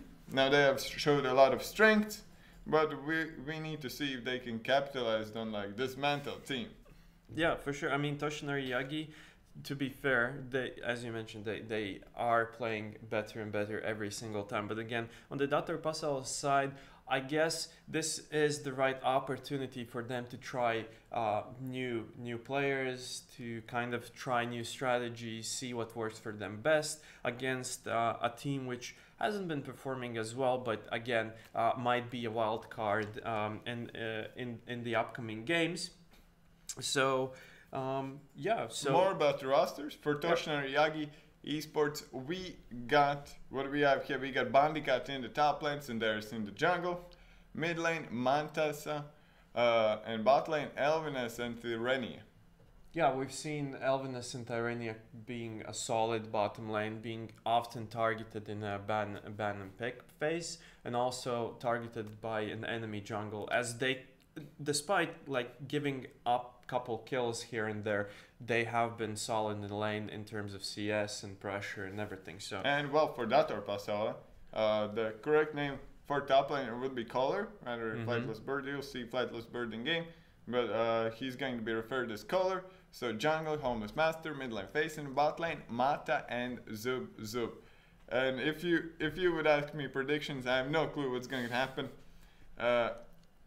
I would say that still, even though with the new roster, Dator Passau has some veteran players who know what to do in the game, but a lot of them are in off roles. Yeah, for sure. Talking about off roles, we've seen Mata play previously in the AD carry role, and he played Ezreal. So he's kind of known for Ezreal and Varus bottom play. So maybe we'll see one of these two champions from him, or Toshinori Yagi will go the tricky way and ban both of them, so completely eliminating quote-unquote Mata's bot lane champion pool, which I really doubt that that's all he's got, you know. Yeah, he can play more than that. Now, without further ado, we'll go into the game, into the Champions League shortly, but remember, we have a Vault giveaway today. So if you want to get 10 euros of Vault credit, just participate, write the hashtag Vault, and somewhere during these games, maybe in the game, maybe before the game. Yeah, sure. At some point we will announce the winner, and yeah, let's just jump right into the champion select. Now for the first game, Toshinori Yagi on the blue side, Dator Passau on the red one. Now for game 2 it will switch, and Yasuo is banned, so no free rides for Faison. Yeah, we saw what Faison can do on his Yasuo, like flawless plays, like 14 kills a game, crazy, insane performances from him. So very smart from Toshinori Yagi. Again, I think they have kind of prepared for this game, so, but let's see what they will ban further, so to make sure. Xinzhao banned from Datorpaso again. Yeah, Sunders has played a lot of Xinzhao already. So that's a logical ban. Maybe they want to put him on, not such a comfortable champion. Yeah, for sure. Last week when we were checking Toshinori Yagi rosters OPGG, we saw that Sundaris mainly plays Xinzhao, so that's a fair play from Datorpaso's Now, side. Zaira is banned. What I want to see, when we saw Toshinori Yagi eSports the first games, we had Singed and Fiora bans. Now one of those are going to go through. Either it's going to be Singed, which is super annoying to play against, but those were Lithuanian teams banning. Yeah. And it seemed like they knew what they're doing. Now, Sure. you either ban the Singed, which is a logical ban, or you ban the Fiora, which still has tons of games on it. Yeah, for sure. And I recall him playing Mundo top as well, Yeah, kind of successful. Mundo was played when those two were banned. Now Braum is the last ban, so both Fiora and Singed are open. But I think that Datorpaso just wants to, put color on the, just try out how color performs in these games. Go for some bruiser matchups. Irelia is the first pick. Well, So Irelia could go either mid or top lane. We've seen Montes play Irelia really successfully against Skill Difference, but again, that game will be up on our YouTube channel later on due to yesterday's technical difficulties. But then again, I won't spoil too much, but again, Montes, based on his yesterday's performance, he owns with Irelia. And for sure. well, Akali locked in, probably going for facing, could be also for open. And Ezra. Yeah. So Monty will just go default in Ezra, and that's a good pick. You can gracefully lose the lane if you're not familiar with the matchup and still be useful later on. Sure, of course, yeah. It's a safe pick for Mate for sure. And they're hovering Veigar. Maybe that's a placeholder. But I think it's not a placeholder because Veigar is a good pick against the Akali. Because Akali can't really all in him under the turret. He can just use the cage and walk out of the turret range. So that's a good point, actually. Yeah, that's a really good point. Kindred picked up, which again was really good for them yesterday. So no surprises there. And Kazakh's pick here from Datorpaso. Do they want to kind of replicate the success that we saw the previous best of two? Well, I think I don't know if Homeless Master can play. I mean, Kazakhs. He can play Kazakhs, that's for sure. But I don't know if he can really do the same. We'll have to see, though. Yeah, we'll definitely have to see. Kazakhs could go onto lanes as well. He can, yeah. You can go everything lane. You can try to go Ivor lane. Of course, yeah. If you I don't know how Kazakhs Veigar matchup turns out to be, but I'm pretty sure Facing can play Kazakhs in the mid lane. It's not going to happen. Yeah, the good old Alex Sage days with Kazakhs mid, yeah. So. And, well, Datorpaso are doing the right thing. They like their AD carry. Now they're going to ban out the AD carries from Toshinori Yagi. Yep, Tristana banned there. On the Toshinori Yagi side, they banned Janna, which again is kind of a strong support for poking champions. Now, what is interesting is that both Kaisa and Varus are open. So I believe that Elvinus will just go for one of them. Maybe he doesn't play Kaisa and Varus. That's why the other Datorpaso doesn't ban it. We've seen him on the Tristana. He's been pretty comfortable, on Zai as well. So we'll see. It seems like Datorpaso are trying to just challenge Elvinus into picking something new. Yeah, and it feels like both teams don't have a particular team comp or strategy in mind. They are just going for these comfort picks, which in the most times will kind of bring out a very flashy plays, because again, players really know the limits of those champions and can just like go ham at some points. Kai's, as you mentioned, picked by Elvinus there for Elvinus. So yeah, and we will shortly see what he'll be pairing it with. Alistar's still open if they want to go for that. Now, open, we'll see first games from him, BSL. He will go for that bruiser matchup on top. Or, ooh, what is happening there? So it looks like it will be a Veigar support Yeah. and Irelia mid. Yeah, that is something interesting now. Top lane, Camille versus Singed. I believe Singed wins that early on. Yeah, early on. We've seen this matchup before and Singed does Oh, is win. it Singed Sport? No, it's not Singed Sport. Singed mid lane? Maybe. Could happen. Maybe. Nah, that's going to be Singed for Bandicoot. We saw one game versus Turing eSports. Yeah. He was the only shining light in those games. He was really annoying. Yeah, both on Mundo, both on Mundo and Singed, Yeah. so we'll see. Ooh. He was a solid top lane for in those games for his team. I would say for sure MVP in one of those. Nami, what do you think about Nami with Ezreal? Well, Nami is good with everything. Has like Nami is in solo queue, I think one of the best champions. If you take out Pyke, well, Pyke is just too good. But Nami wins every trade. Can buff up the AD carry as well. Yeah. So it's a solid pick. It's a solid pick if they just want to go through the lane or even win the lane. But they have to be careful because the cage from Veigar can be super obnoxious. And if you get hit by that, then I don't know if heals are going to save you. No, I don't think that, like, the burst damage from Veigar alone is quite significant, you know, and paired with Kai'Sa's damage later on, it's a one-shot possibility against such a squishy roster that Lattelecom currently has. They're very, very squishy. On the other side, yeah,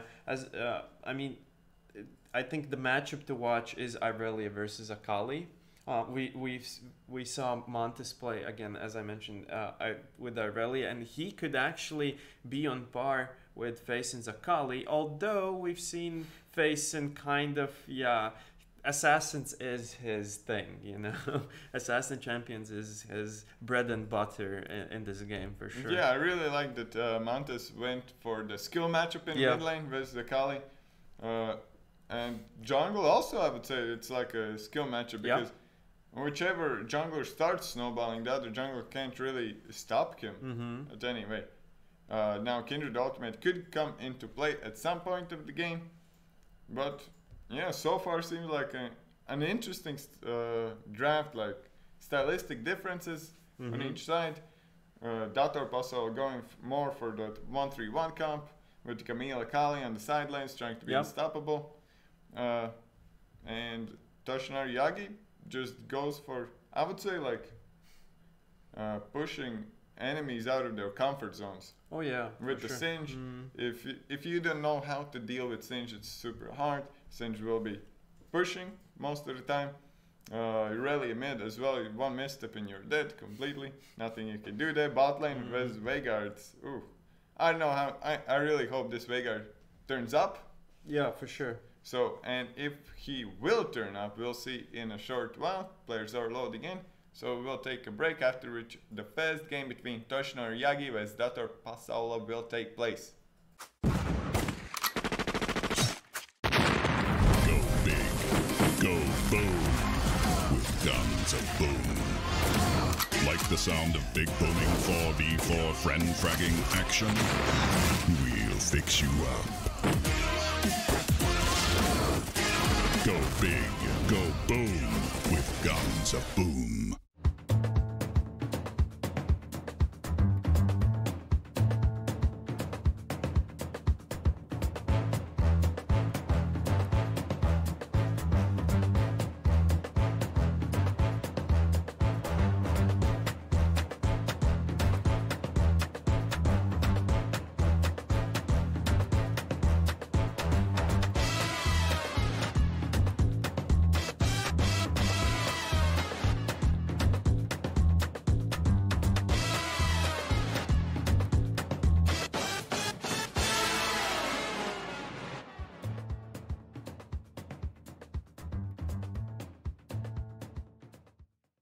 Lešik, butik, jau viss ir redzēts. Killer, tas viss ir redzēts. Skandāls, secret, viss ir redzēts. Creepy, crazy, jā, viss ir Redzēts. Pārsteidz mani. Pārsteidz mani. Pārsteidz mani. Un tagad pārsteidz mani. Lūdzu, jaunā Helio interaktīvā televīzija nomaina Lattelecom ITV. Televizors, tālrunis un planšete darbojas kā viens vesels. Tagad pārvaldi un aizraujies pilnīgi jaunā līmenī. Izklaide progresē. Helio.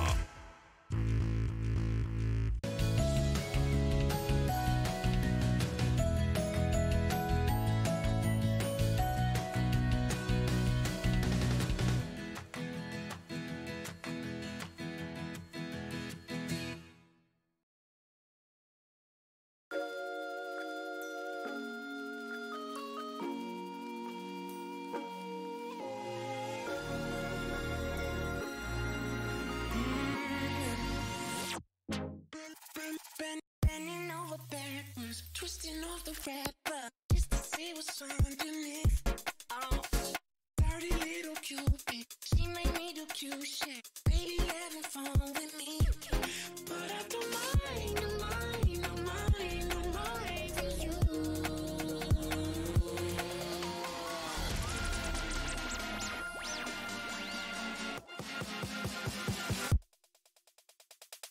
You're my candy, baby.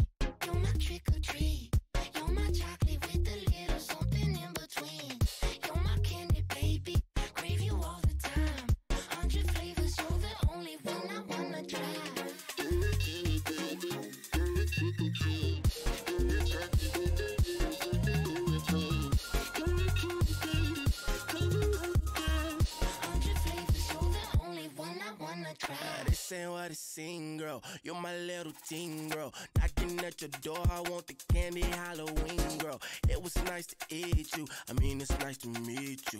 I might twist my words, say too much and get a sweet tooth. Wait, mama said you gotta watch your hell now. Hey, things are getting heated, watch your melt now. Wait, baby, tell me what you need right now.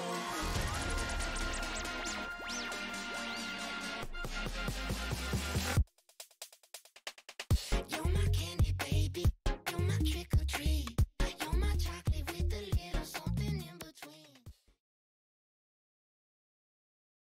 Welcome back to the BSL, and we are in the second game, well, the first game between Toshin and Yagi, the second best of two today. Yeah, second game, the second best of two. Yeah, second best of two, the first game of this series. Let's call it that. Toshin and Yagi eSports versus ZAL TYE, and already we have pause. A short pause, yeah. Touching more on the champion select here. ZAL TYE, again, Kazakhs versus Kindred, as you mentioned, it could turn out both ways, the matchup, but early game, level 3, for example, which champion comes on top, in your opinion? Well, I guess it's the same as in the first best two. Yeah. That whichever champion gets the drop on, because if Kindred can land her E, well, which is a 3-stack passive, like 3-stack ability, land E and get one auto off, then, well, almost Master needs to be on the retreat already. Sure. Because he cannot in no way win the trade. But yeah, as in the first best of two, if you just walk into Kazakhs, then you're pretty much dead to rights. Yeah, for sure. And yeah, it's really scary to see champions in ZAL TYE, like on ZAL TYE side right there. But because imagine scenario when they siege a turret, for example, in the bot lane, not only they can poke, they can hard engage with Nami's ultimate and have a really strong, let's call it like skill set to dive enemies under the turret. So that's scary, I think, for Toshin or Yagi if they fall behind at any point. But again, if they dive Toshin or Yagi, they have plenty of stuns, they have a Kindred ultimate there, you know, like to kind of win those fights under their own turrets or in their own jungle, right? So we can see the game now. Yeah, going and live. the same for it is pretty scary actually to dive Toshin or Yagi because the Veigar's cage will come into the play. Now Bandicoot can also disrupt a lot of stuff. Oh yeah, for sure. I mean, if he just runs around for a bit, he creates this cloud of poison that no one really wants to stand in, right? So and you can this allow a lot of jumps and leaps that the other puzzle has. Like Nami is the only champion without. Yeah, they're really jumps and leaps. mobile, so we'll see a lot of roaming from these champions, a lot of quick rotations and things like that. So again, not much happening here. Yeah, no invades, no Mata. I would say for him to go invade, get those Kleptomancy procs, maybe get an early gold advantage, but we can see that Elvin, as I said, theirs are prepared for that. Both teams drop a 125 ward in that river brush, so yeah, both are just going to scout what's happening, who's going to take that scuttle, and if there are invades or not. For sure, yeah. And in the early game, I think the bot lane should go kind of a stalemate type of thing, type of play, but it all depends on GOEXANIMO. He has to kind of carry the bot lane for his team because he will be the playmaker with his cage, right? And he has to be the aggressor. We see Nami getting chunked down almost to half HP right off the bat, and you have to remember that that's a substitute player, right? So that's a substitute for Datar Pasol, and Mata hasn't played with him in the bot lane. Well, Mata hasn't played in the bot lane kind of in general. And while the cage comes down, Zap in. Oh, look at that, Zap in trouble. And the first blood comes down, and Tyrrhenia gets the kill. Yeah. You do not want to feed the Veigar even if he's in the support role, because he'll scale, he'll get the damage, and Tyrrhenia, looking at his account, he plays a lot of Zyra, a lot of Elkas, all those non-traditional supports. And yeah, sure, he's pretty comfortable. I mean, if he'll be getting kills like that, he doesn't have to go for support items, right? He can go just and build AP. A bit of harass on Faison because Tsundere is nearby. Homeless Master, actually, I think he stole the... No, he actually cleared his own buffs there. But yeah, at first it looked like he stole the enemy red buff. But no. So yeah, again, if GOEXANIMO will continue landing those cages and opening plays for his teammate there, they'll be just getting kills against this Nami because, as you mentioned, she's the only champion that doesn't have a jump. Her flash has been burned already, level 2. So again, they are kind of on the back foot there in the early game. And on top lane, Color already holding his ground versus early game Singe. That is not a view that you see often. Now Bandicoot will come back with Corrupting Potion, so the real threats will only come now. He has no teleport though. Well, he has Unsealed Spellbook, so yeah, he has everything. And it's really nice seeing the Summoner because you can do a lot of things with it. Yeah, and we just saw that Kazakhs actually got the enemy blue buff, so good job there for Homeless Master. Yeah, Faison might be trouble. A little bit too deep, overextended. But actually, Faison will not get the kill. One auto would have done that. Meanwhile, in the jungle, we can see Tsundere getting killed by Color. And it's a complete turnaround. What is happening there? It was actually a 1-for-1 trade in the mid lane there. Ignite finished off Mantis. In the end, they both burned all their summoners, so it doesn't put any of them in a better position. Although Mantis got the first no, actually the first blood was in the bot lane, right? Oh, so Faison has a huge advantage in mid lane because the wave was stacked so much, and it all just died to the turret now. For sure. Yeah. Faison's almost a whole level ahead at the moment. Yeah, almost twice as many CS as well. Yeah, good point there.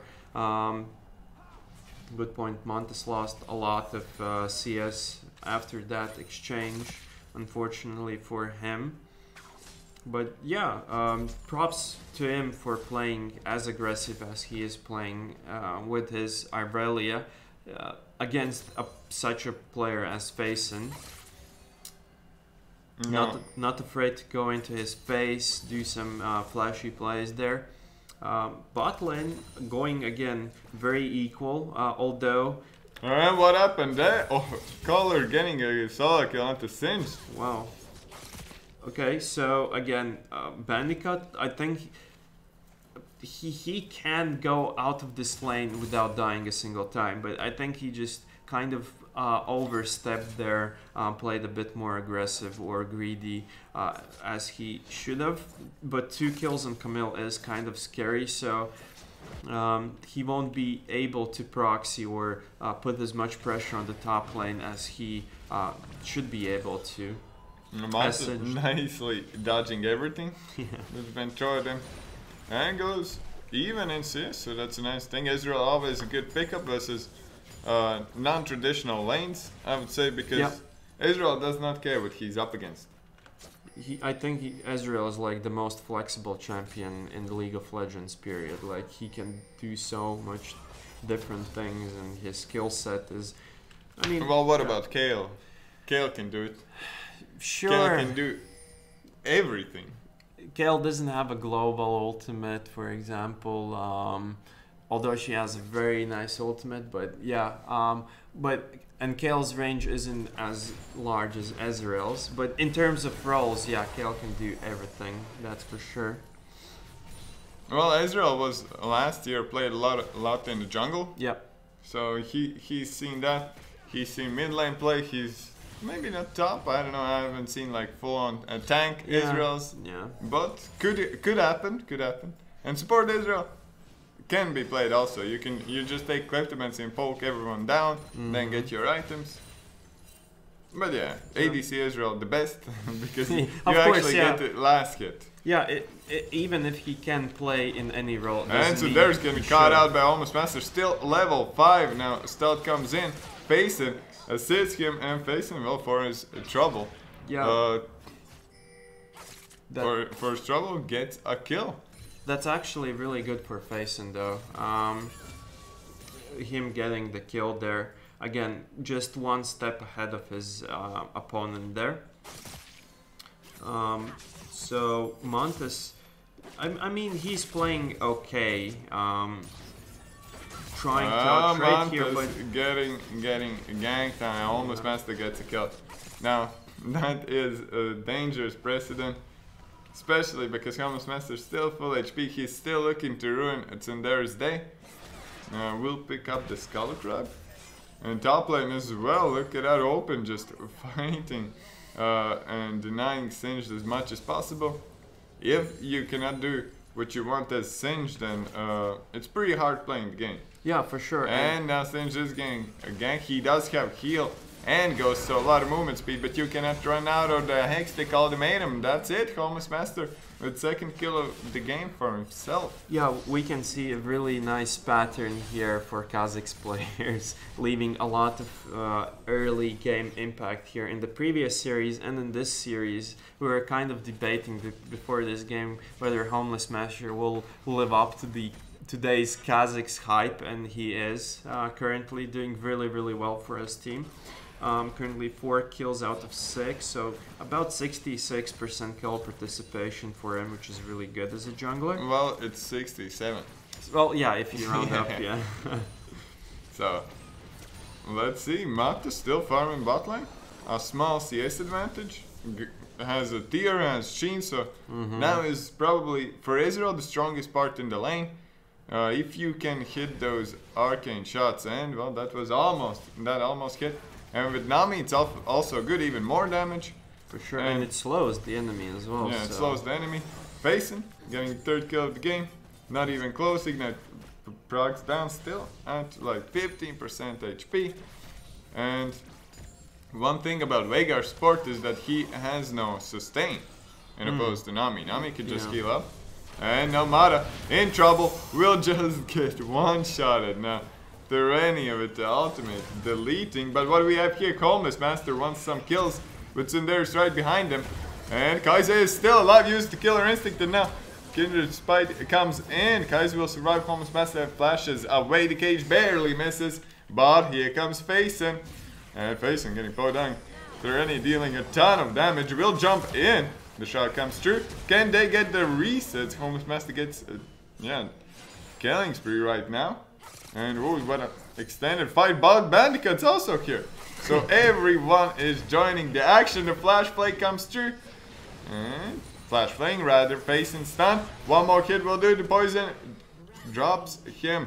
Now, Homeless Master got Elvinus during that time. He got 2 kills. And that's good. Montas, you shouldn't fight a fed Camille. 3 kills for Camille, 4 kills for Homeless Master. Facing has died a couple of times, but still 3 kills for him. Has Hextech Gunblade right now. Probably super strong at the moment. And botlane just holding on, so Lattelecom's plan has been quite good, and they've been able to execute it. And during that previous fight in the bot lane, you could see how Lattelecom used their kind of ranged advantage over the enemies to kite them a bit and always stay in the safe zone where Cage can't hit you instantaneously. But again, like Godzheimer is doing a really good job for setting up plays. And actually in top lane, Tsunders might get caught out, goes for a gank, but he's the one getting ganked. Bandicoot is under a tree, still has a ghost. Will he proc it? Seems like he will not. Now he is trying to juke around Kha'Zix, but Homeless Master had a ward in that bush, so no shenanigans happening there. Now bot lane, I hope Mata just realized after the previous death why he died. Because he used Arcane Shift away and then went in, and then the cage was put down. Oh, sure. And now Zub might be in trouble, but no! A lot of damage comes back. Mata gets a kill. Can he get the double? Killer Instinct gives a little bit of shield, but double kill for Mata. And look at that, what a turnaround. Started with Zub being caught out, but then the tidal wave came in, all the healing came in. Meanwhile, on top lane, Color just taking the first turret. Yeah, first turret down, 12.5 minutes in. So again, diving Nami is really dangerous because she can CC you under her own turret while disengaging as well. Faison is looking for Tsunders. And there's almost gets one-shotted, and there's nothing he can do there. They just can't be safe, nor under their own turrets, nor in their own jungle. Homeless Master can 2-shot almost anyone on their team except Singed, you know. It's not going well for Toshinari Yagi currently. It's 5k gold lead for them, for Lattelecom, I mean. So this is going poorly for them for now. Well, they got the top lane tier 1, they want to get to bot lane as well. Homeless Master gets spotted on the ward, but doesn't matter. Because what can Elvinus and Tyrannia do? They're just waiting to get doved here. For sure, yeah. Another interesting thing about Lattelecom, they're not going for these early game objectives like the Mountain Drake we see, right? Or be more aggressive onto, let's say, enemy first tier turrets, but rather they want to pick off enemies in their jungle and go for more kills. Talking about picking off enemies in the jungle, Tsunders again will survive this time, but well, that was a close call. For sure, and imagine if Homeless had his first item Homeless, completed. you're in the pickles right now. Homeless tries to run away, and that's going to be a shutdown coming down.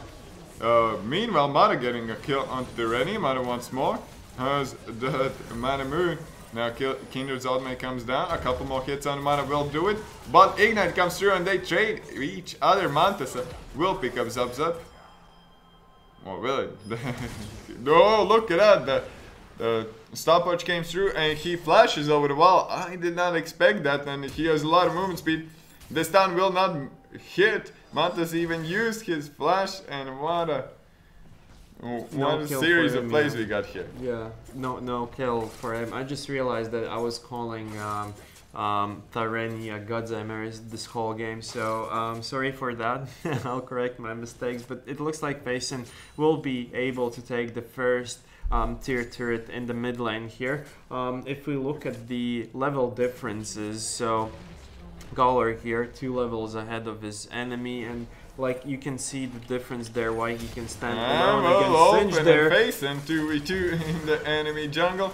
Vanica tries to run away, pops his ghost, but well, that's not enough for him to run away. Yeah, for sure.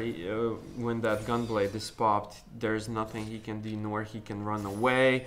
Yeah, Homeless Master has been farming his jungle basically for the last couple minutes here, not participating in the fight. But does he really need to continue participating in them if he put his teammates so ahead? Color getting a kill against Kindred. Now Color is trying to run away. Mantis will not be able to chase him down. Interesting play by Homeless Master here. He realizes that the wave will And eventually this is push what you in. do not want to do versus Kha'Zix. Kha'Zix just walked up to you, did not use his leap. Yep. If you flash, he's just going to leap on you. And that should be the tier 1 on the bot lane. So the first line of defense has been broken by Lattelecom, and they have a solid, well, 7-6. In 16 minutes, they got 9k gold lead already. Not as clean as Žalgiris, which get like an inhibitor both games versus P9, 17 minutes in, but still, they're just grinding it out slowly or surely. You have to remember that they have a new top laner, substitute support, and Mata is playing AD carry instead of jungle, so that might have impacted things a bit for them. So, well, that's a poor excuse. Sure, of course. But they're doing really, really well, so no excuses needed there. Yeah. Maybe they just want to play some League of Legends. Sure, have some fun, you know? Yeah, have some fun. That's why we all play League, to have some fun. The most fun game in the world. Yeah. When you're winning. When you're winning, yeah, that's a good point. Yeah, when you're winning, you're the happiest person. Your teammates are the Mata best is pretty teammates happy. ever. Taking over some. It's like the Homeless Master did not do this game. The Rift Herald. He's like, man, I thought you. Why are you playing the jungle instead of me? Now we have a fight. Wait, we have a fight. And well, open. Well, not open, but it should be soon. Yeah. Open base for Toshinori Yagi. Color getting in now. Tsunders, will you jump in? Just jump in. And, ooh. Yikes. Even Color did not expect that. And now Tsunders pops his ultimate, but can you actually do something here? The ultimate comes through. Open still alive. Homeless Master will burn down, and the third kills him, but double kill from full Homeless Master. Mata and Zub playing together as a duo, just taking out the turrets one after another. This is going to be tier 2 on mid lane. Meanwhile, on top lane, Color gets into tier 2. Yeah, solid play again. Homeless Master trading 1 for 2 here. Alright, look at that, Mata jumping in. Has to flash away though. And look at that. So much healing comes down. Another double kill for Mata. 6 kills on this Ezreal already.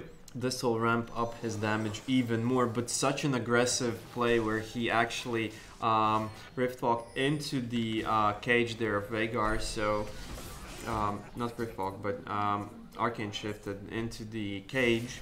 So again, very aggressive play by him, but again, he's so much stronger than the enemies right now, so he can afford doing these plays and facing, just chucking away, split pushing. As you mentioned, they're going for 1-3-1, right? So Akali splitting bot while Camille was splitting top, and not only they're putting pressure on these sidelines, they're also getting kills, so they're getting stronger and stronger and stronger every single fight they take. So that's not the best sign for Toshinori Yagi in this game. Again, Homeless Master solo killing enemy mid lane, so his well, he is going for the resets. Yeah, he is for sure.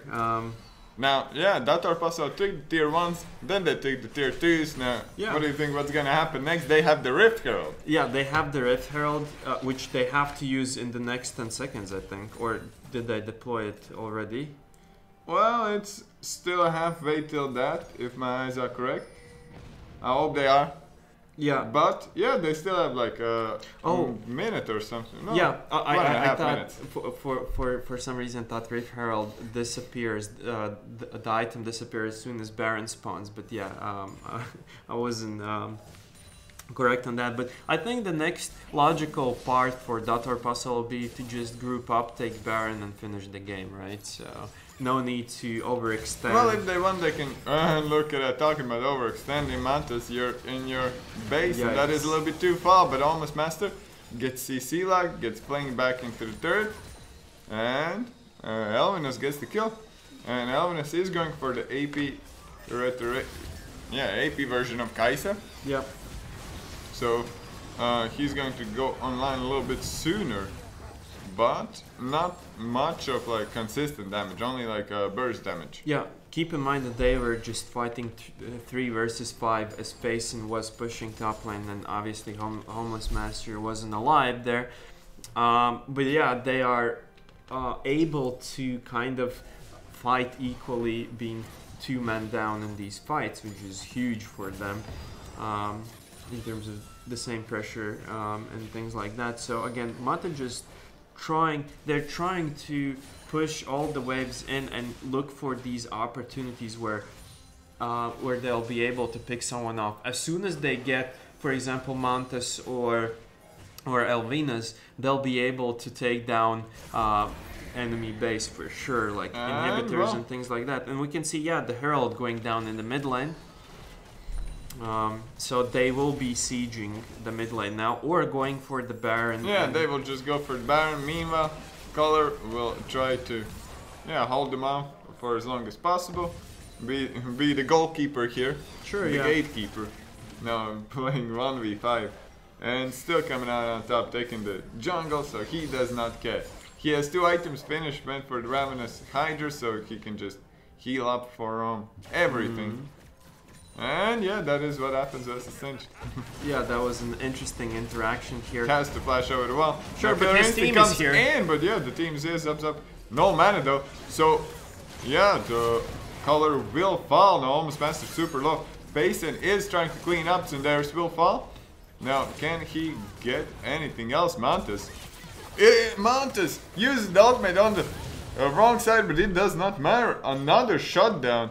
And Elvin is suddenly getting kills left and right. Yeah, it surprises me how they got an equal trade in this team fight. Dator Puzzle, we saw that Color got caught out by Singe there, so he went really low really quickly at the start of the fight.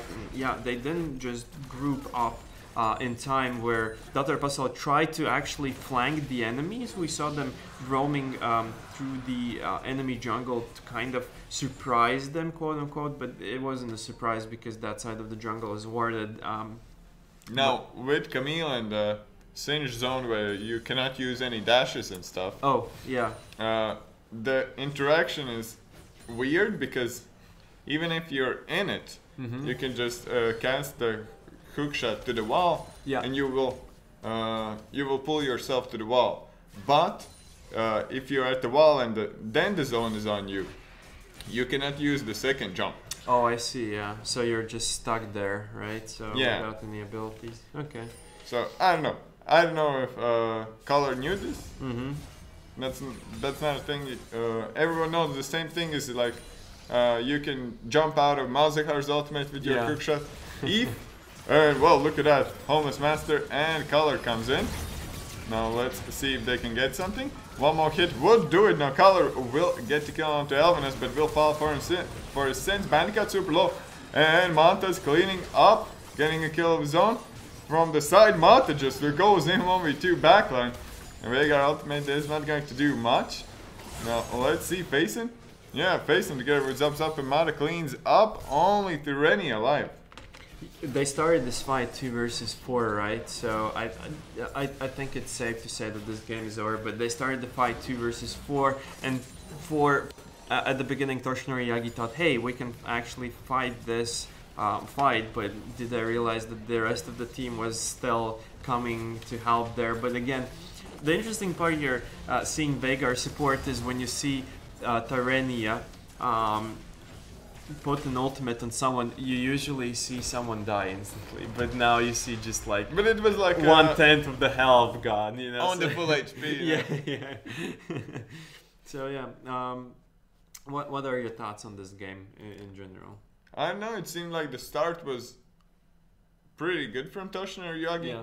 They had some good plays, like Montes got the first blood as well and facing. But then something happened, I don't know. Homeless Master just getting kills left and right. Yeah, he popped up. The Veigar support almost worked out. They got a kill as well. And baited a lot of summoners. But then they got a little bit too cocky, went for a dive.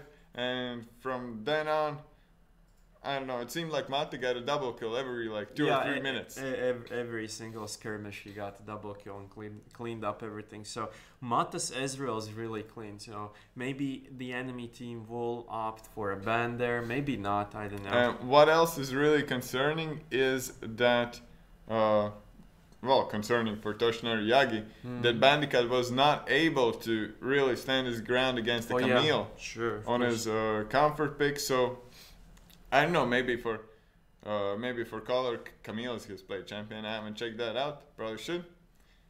Till the next game I will. And yeah, maybe for game 2, Bandicat wants to go for that Fiora. Yeah, if he plays it. Fiora wasn't banned, right? Yeah, it wasn't banned, wasn't picked. Strange that he didn't pick Fiora there. Would have been a bruiser matchup. Maybe he would have gotten a couple kills, helped his team in the mid game there. But yeah, looking at the damage, Camille got on top here. Mata with Ezreal was second with Kha'Zix being really close. Pretty close. But of course, yeah, it's pretty close there. So yeah. And well, this was for the game 1. Remember to write #vote if you want to participate in today's giveaways. Yep. If you are the winner, you'll have to write to BSL and BSL.pro.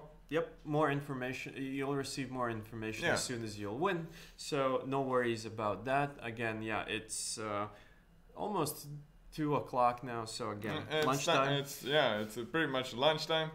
Now, check out the tickets for HyperTown if you're interested in going there. If you're not, check out the HyperTown page to actually get your interest rolling, because there's a lot of things happening there.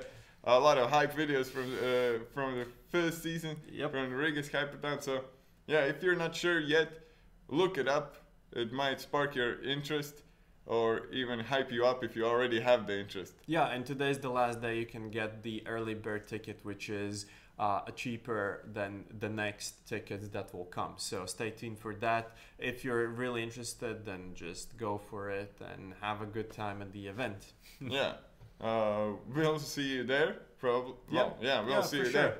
And yeah, till the next game, we'll take a short break. Afterwards, we'll just jump right into the second Champions League between Toshinar Yagi eSports versus Datar Pasal. Yeah. Go big, go boom, with guns of boom. Like the sound of big booming 4v4 friend fragging action? We'll fix you up. Go big, go boom, with guns of boom.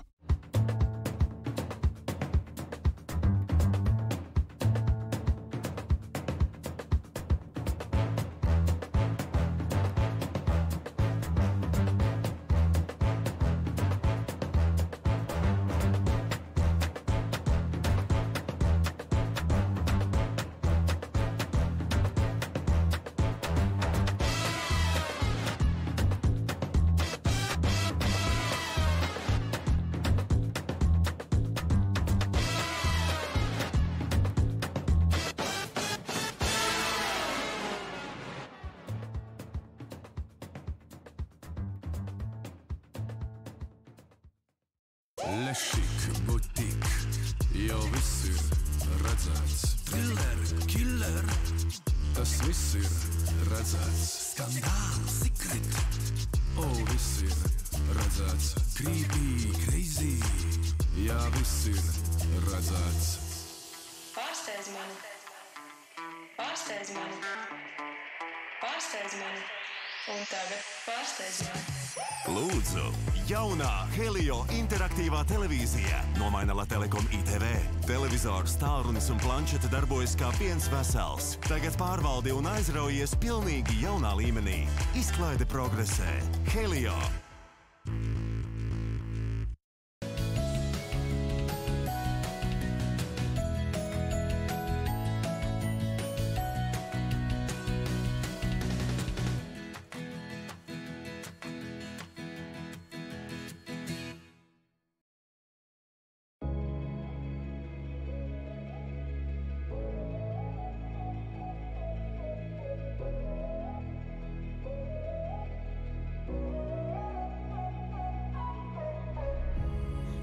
Everybody said it'd be easy, but we took a train to the ceiling.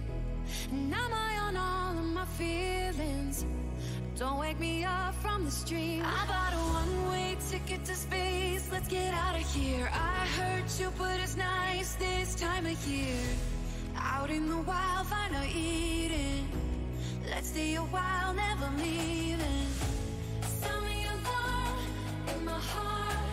Ah, we're taking off. Sound the alarm in my heart. Ah, we're taking off. Don't let go, I want your body around, all around, all around. Sound the alarm in my heart. Ah, we're taking off.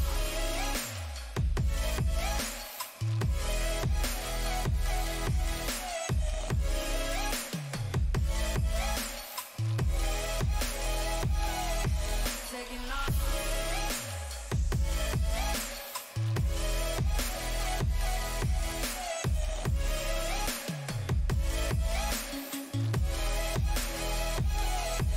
Taking off. Found you in all of the madness. I heard your voice in the static. Your skin on my skin like a magnet. I won't look down when we crash. I bought a one-way ticket to space. Let's get out of here. I heard you, but it's nice this time of year. You turn my world on its axis. Out here where anything happens. Sound the alarm in my heart. Ah, we're taking off. Sound the alarm in my heart. Ah, we're taking off. Don't let go, I want your body around, all around, all around. Sound the alarm in my heart. Ah, we're taking off.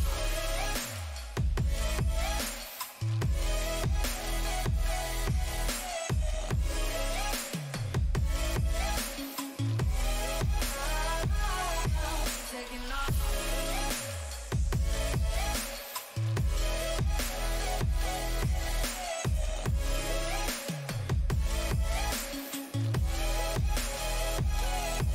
Taking off.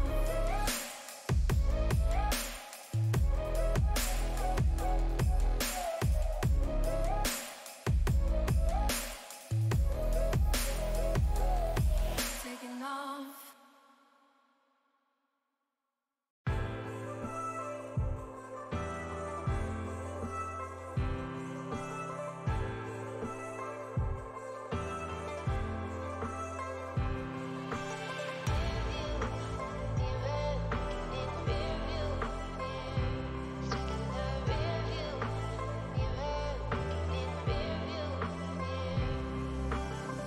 Do you need me the way I miss you?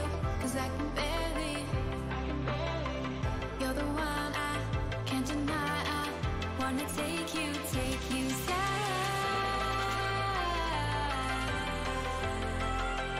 Take you sky.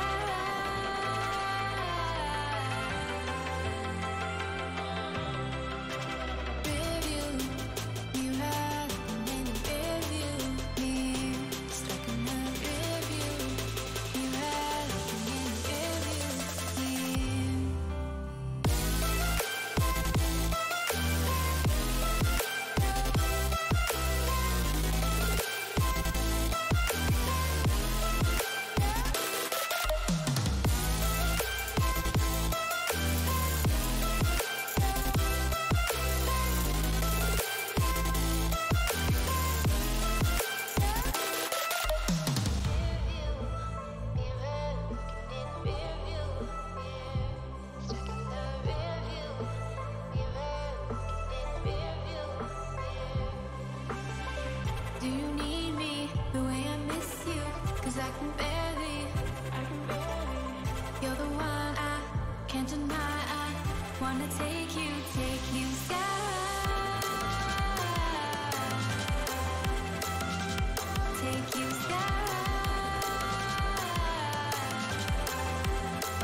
Welcome back to the BSL. We're in the second champion select. Now, this time, Lattelecom on the blue side. Yep. So maybe they'll have some juicy first picks, something interesting. First game went. I did not expect such. I wouldn't. It was a stomp, but it was not a stomp at the same time. They just got kills over and over again till the game was over. Yeah, for sure. I believe Lattelecom could have gone for early objectives and finished the game more convincingly. Maybe they just wanted to feel out how Toshinori plays. Now, same bans from game 1. Zyra, that is the most played champion for Tyrrhenia. And well, they saw if he's willing to play Veigar, then Zyra as well. They banned Zyra in the first game as well. Now, on the other side, we got Camille banned, Akali banned, so those are target bans from game 1. Yeah, they are targeting champions that Lattelecom played the previous game, but they're now kind of leaving. Will they leave Yasuo open? Yeah, that's the question. That is the question now. Right, so my point was that, they're leaving Yasuo is open. And, well. Are Lattelecom going for that? I think they should. Yeah. No matter what. Just to assert their dominance. It's like we are willing to first pick Yasuo. Yasuo has a lot of bad matchups. Yasuo is first pick, so facing Yasuo on the way. Maybe Color plays Yasuo as well. Who knows? Who knows? Yeah. And again, Fiora not being banned this game, so maybe Bandicoot will go for this Fiora, and Singed is open as well, so they banned Camille, which he had a rough time playing against, but no, they opt for Alistar first pick, so maybe the second pick will be a top lane pick, we'll see just shortly. Probably jungle, I don't know. Yeah. So we'll have to see now, since I don't know what's happening with Kazakhs. No Kazakhs ban. Yeah, no Kazakhs ban here, and Lattelecom, like, it worked for them so well. So maybe they'll just go for another Kazakhs game. Who knows? Varus. Varus a solid pick. Easy to dominate your lane, easy to have an impact afterwards with your chain of corruptions, with all the damage that comes down. Yeah, and that's one of the Mata's bot lane champions, right? That he also plays, but again, no target ban at his Ezreal just yet. So maybe Toshinori Yagi are not that afraid of the Ezreal, right? And this time, Almost Master will be on the Gragas. Now, Gragas is a great pick to just synergize with Yasuo, easy to set everything up. Morgana locked in as well. So that's going to be played by Zub. And let's see now. Alistar, a good thing that they picked it up, because Alistar and Yasuo is a deadly combo. Yeah, that's just ridiculous how well these two champions work together, for sure. What did you think of Zub the previous game? Well, we did not focus on the bot lane that much, but I think they played super well together, turning around a lot of all-ins from Toshinori Yagi. Yeah, for sure. And well, the only death they had on bot lane was when Mata just messed up a little bit. Just a tad bit, yeah. But that's forgivable. Let's say it like that. So. And whoa, Mata, what are you going to play? I would say Tristana. That should be the next logical choice. Or Jhin. Yeah. Jhin has a very. Yeah, Jhin is in a very good position right now. And he's very easy to play. Together with Morgana, especially super strong lane. Now, Lissandra will be mid lane versus Yasuo, probably. Yep. And Lissandra, well, has been showing up more and more lately all around the world. I don't know why. I need to talk to some mid lane main. Tell me why Lissandra is back in the action. She did not receive like some crazy buffs or anything. Yeah, maybe just meta change so that she can counter assassin type champions, you know. She can survive in lane, definitely. Caitlyn ban, that's interesting. So maybe they thought that Mata will play Caitlyn, but again, Caitlyn is kind of a Jhin in different form, you know, so... Caitlyn is a really difficult Jhin. Yeah. And now it's super hard to execute on Caitlyn, so I don't know if Mata would even go for that. Yeah, for sure. Jax. That's questionable. Locked in. Now Jax could be jungle, could be top lane, we'll have to see. Mata, well, hovering the Sivir and Xayah. Sivir is is something like Ezreal, only based on crit, like always useful. Different build, you know, but the wave clear of Sivir is just. And the insane. movement speed from ultimate, and yeah, that's going to be Sivir. Yeah. And It's a safe pick nonetheless. So, and against Varus, I believe that Sivir is also quite strong.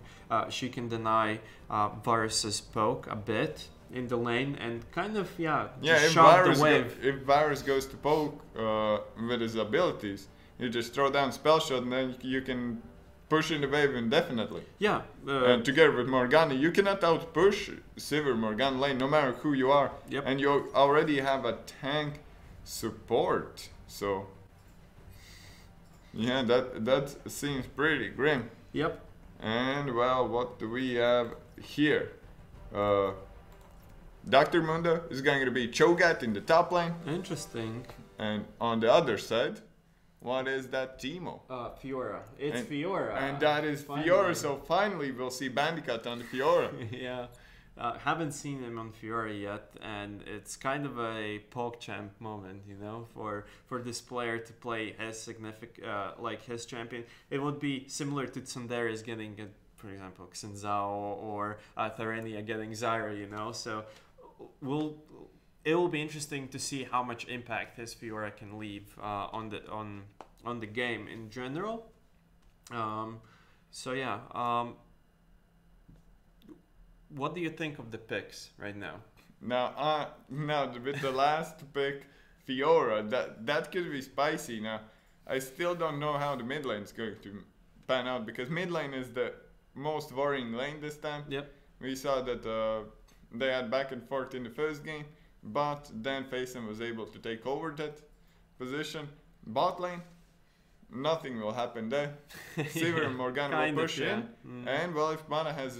Yeah, if they feel comfortable enough, they can even take the first turret versus the Varus All-Star. Yeah, for sure. I mean, if Elvinus and Tyrania just misplayed the lane, it will be really punishing for them. Sivir can push in the lane into their turret really, really quickly, and Morgana's binds will leave a dent in their health bars for sure. But yeah, Cho'Gath as well. So Cho'Gath and Fiora matchup. What do you think about it? Although usually bruisers outscale tanks and then just roll over them, and tanks are stronger in the early game. But Fiora is an interesting case because I think that Fiora, well, it's a skill matchup on top, and we'll have to see if Bandicoot on his most played champion can go up against Color, because Cho'Gath is super strong early, but so is Fiora if she can get those vitals. Yeah, vitals and dash out of Cho'Gath's impales, you know, and things like that. And the most important thing is that Cho'Gath has a lot of HP, and Fiora has a lot of max HP through damage. Yep. So it's going to be interesting. It's a snowballing matchup on top because if Bandicoot falls behind, Cho'Gath can just become an unstoppable force. Yep, for sure, yeah. Maybe not unstoppable force, but immovable object. Yeah, enemy team will have trouble against them for sure. I mean, Cho'Gath in the team fight, he has a lot of utility. He has CC, and he like can silence, one-shot someone. He can one-shot, and also taking objectives like Dragon and Baron is so much easier with Cho'Gath securing them, you know, helping the jungler out a bit. So yeah, and Yasuo, a bit of a hype, you know, we saw his Yasuo last week. It was incredible. I think Homeless Master played Gragas as well that game because they didn't get the Alistar. So again, we'll see. Interesting but place. We have seen Faison lose on Yasuo. Oh. It was versus Touring eSports. Okay. I think they lost. I remember that ZDY played Kale in the mid lane, which is a huge Yasuo counter. But Faison still held his ground. But well, we'll have to see how it works out. We'll have to see how it works out because Lissandra, I don't know if even if Lissandra gets ahead, she will not be able to just snowball the lane versus Yasuo. She'll not be able to one-shot Yasuo at any point of the game. So that is pretty concerning. But she for sure can push in, can get the chip damage on the turret. Yeah. Can also poke Yasuo slowly but surely. But there's always that wind wall, which is a big, big problem. Sure. No, wind wall is a big problem for sure. Yeah, and Lissandra, early game will actually, I think, kind of dictate the remaining stages of the game. As Yasuo, I mean, I feel like because he's kind of a short range champion, he'll have a hard time against Lissandra. Until like Homeless Master ganks and lands a good body slam on Lissandra or something like that. But again, yeah, it's kind of a skill matchup here. It could go either way. Let's say it like that. Jax, which is again a really strong pick currently in the meta, he can do a lot of damage against Yasuo, for example. Yeah. So 2v2. I think they have enough damage because Jax brings a lot. But 1v1, I don't know. We'll have to see. I haven't seen this matchup played out in like 3 years or something. So I'm not an expert in that. But yeah, for Toshinori Yagi, they get strong, pretty strong early game. Mm-hmm. At the same time, they scale super well. Yeah, for sure. Because Fiora, starting from 3 items, is able to go against Shogat pretty much any time of the day. Could go for 1v2s if Gragas comes around. They don't have, at some point they will not have enough damage to one-shot Fiora. Yeah, for sure. And she'll heal back up. Jax will be scaling a ton. Will be able to probably, one-shot a carry at some point if it goes to that point. And I think that Lissandra is the support in this game. Support type champion. Yeah, for support. Sure. Same with Alistar. And Varus always consistent, nothing you can really do to Varus. Even if he's behind, he can still put out his ultimate. It's a CC nonetheless, right? Yeah. So, and Bandicoot, he has outplay potential, even if, as you mentioned, Homeless Master ganks top lane. If he dodges all the skill shots and... He can rip those Cho'Gath's ultimate. Yeah, for sure. It's hard. There's almost no animation for that, but it's possible. Yeah, if he presses W in the right moment, he can Also, deny Cho'Gath a lot of damage. Bandicoot is going for the Ignite instead of the teleport, so Color will have to be careful in the early game. For sure, yeah. I mean, well, not only Color, but actually Bandicoot, if they'll pick up on that Fiora doesn't have a teleport and she will die early game, that will set her back quite a bit. So again, we should expect some kind of action top lane early game from junglers especially. So yeah, while the game is loading in, we'll go into quick break, super quick break, and we'll be back shortly. Go big, go boom, with guns of boom. Like the sound of big booming 4v4 friend fragging action? We'll fix you up. Go big, go boom, with guns of boom.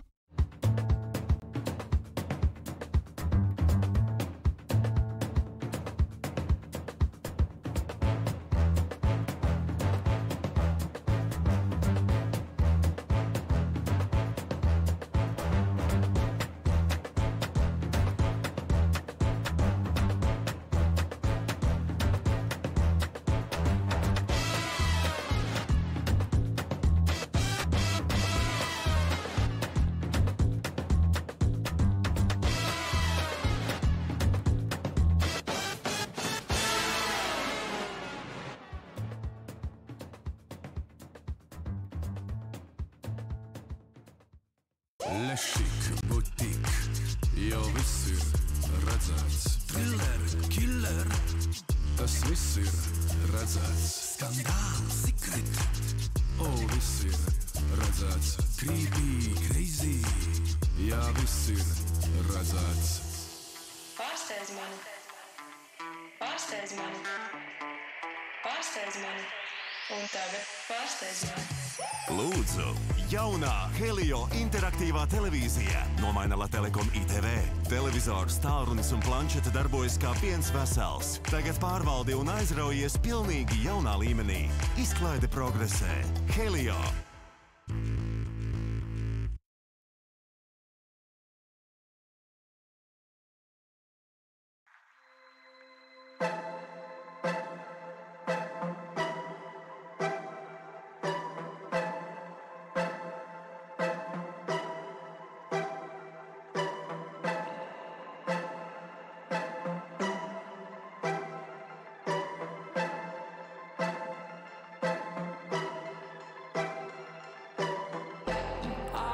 told if we could work this out, they'd lay low. I'm cold, this fortune's running out, we'll stay tall.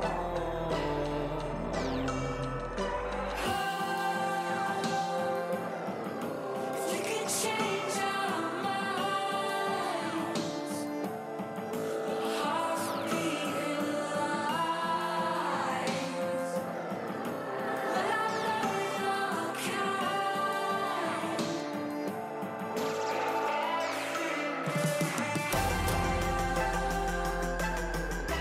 We can change our minds. Hearts beating lies. But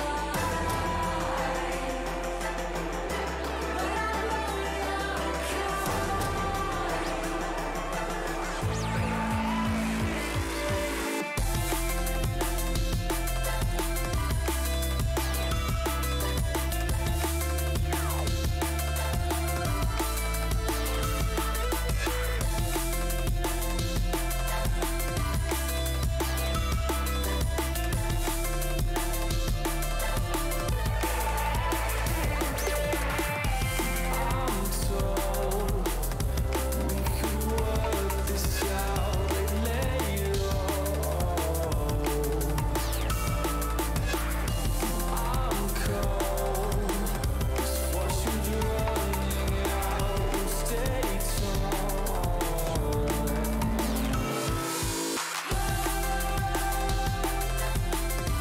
We can change our minds. Hearts beating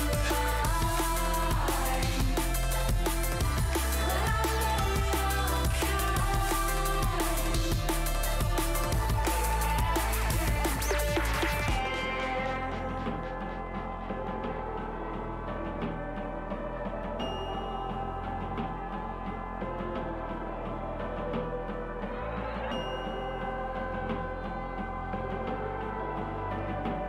I know you're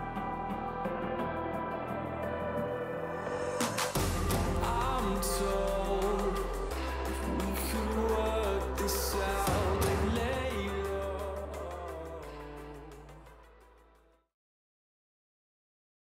Welcome back to the BSL. We are already jumping into the action, and that is going to be first blood for Tsunders. Unfortunately, we'll not be able to see how that happened. Yeah, sadly. But we got the result. Teleport comes down, and Bandicoot is in a nice position already. 2 minutes in. For sure, yeah. Tsunderis with the level 2 gang there on top again, realizing that top lane matchup will be really important here. Facing, a nice tornado there, stopping Tsunderis here. Obviously had vision there, so he was super aware what was happening. And open super Caller low. might go down here if Fiora pops the vital. He obviously wants to reset that so that it goes into the back vital one. Yeah, but it could also go to the Yep. to a more More frontal one. unfavorable. Yeah. Well, now Color does not have the teleport. Bandicoot does not have his. Yeah, he ran ignite. He already used it, and now Cho'Gath will have a free reign because that sustain is completely ridiculous. Nice repose there by Bandicoot. Yeah, sustain is one, and Bandicoot, despite getting the assist, I don't think. Well, it's he hasn't still, backed yet. So. Yeah, but is it a good time for him to back though? Because he doesn't have a teleport, and Cho'Gath will push him into the. Well, he has no option at the moment. Yeah, for If sure. he stays, he's going to lose even more. So, well, some early advantages, and getting a kill onto Jax is pretty huge. Yeah. Meanwhile, Holmes Master counter jungling in front of his face. Yeah, realizing that his top laner it has an upper end there, countering enemy top lane jungle here. Bot lane matchup here, Pogue going both ways here. Saber chucking at enemies, throwing those blades. Again, it's really tough to deal with Sivir's bouncing And blades. almost master might be caught out, but no. He just runs out safely. Yep, runs out safely, so He yeah. got the big Krug though, so that's huge. It gives a lot of XP. Well, maybe not in the first clear, but starting from the second clear, Krug give more XP than red buff or blue buff. Yeah, for sure. And Tsundere is getting that first kill and getting extra XP for that. Now it kind of equalizes between two junglers. And yeah, Fiora, as soon as she steps up to minions, gets poked by the spikes and the silence there. So kind of a tough early game for her. Yeah, and Cho'Gath will have infinite sustain. Because every time he kills a minion or anything, he gets a little bit of mana and HP. And, well, in laning phase, that adds up quite a lot. Yeah, so he warded the river now, knowing that Jax could come at any point. And he's playing it really smart, you know. I think other players would push Fiora under the turret or something and would open up for an easy gank. Again, just playing with those vital procs. Tsunderis is looking for the second successful gank here. Mid lane, Yasuo is a bit ahead in CS, and bot lane is almost equal. I would say Mata is a bit behind because you have to count in. Well, Mata getting jumped on, but he has the black shield, and now they are going for the trade. Elvinus will have to flash and heal, but it is not enough now that it is traded on bot. Tsunders falls, and two kills for Dado Paso. Yeah, they're coming back with those kills, yeah, and again, Mata playing it kind of really good, yeah, for being a substitute AD carry player here. Not his. And he'll have a great first back. We can see Virus has a Vamp Scepter, has boots, and one dagger. Meanwhile, Mata will back, and he will come back with a BS sword, and afterwards, like he's going to just parent push the lane. Yeah, those bouncing blades, if you can't really dodge them, but they deal significantly less damage than auto attacks in the early game. Now with the BF sword, they will hurt, you know. But yeah, you just use it on the minions. Yeah, for sure. It's a very safe way to poke enemies, you know, like... You don't even use it for poke, it's just a luxury. Yeah, exactly. It's a bonus, an extra. It's an extra that comes from using it. Because before first back, those bouncing blades actually heal. If you get Doran shield, you get hit by one. The same as with Twitch passive, till like level 6 or something, level 7. You get hit, you kind of get damage. You get damage for like 2 HP, but you heal up for 5. Oh, I see. Every second. So yeah, it doesn't matter. It's really. a free sustain at that point. And what do we have here? Facing, going up on top. Yeah, Facing is level 6. So Bandicoot has no wards, but he'll just run out. He has both summoners. Still level 5 though. Yeah, 2 level advantage for color in the top lane. And on the bot lane, another kill. The gank came down from Almost Master, and Tyrania will be the next to follow. Will it? Mata wanted to get that kill so desperately, but Almost Master with the red buff burned down Tyrania, and 2 kills on bot lane again. And yeah, Mata really showing up. Yeah, he's not getting any kills though for now, but then again he's getting all this time, free time on the turret, right? Because and well, some trouble could be there. And look at that penguin. It's like, have a nice day, sir. Yeah, a bit of a.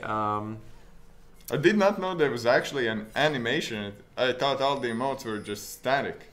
Oh no, that is they're great. getting a bit more advanced nowadays. Yeah, the technology is here. Yeah, to animate those emotes.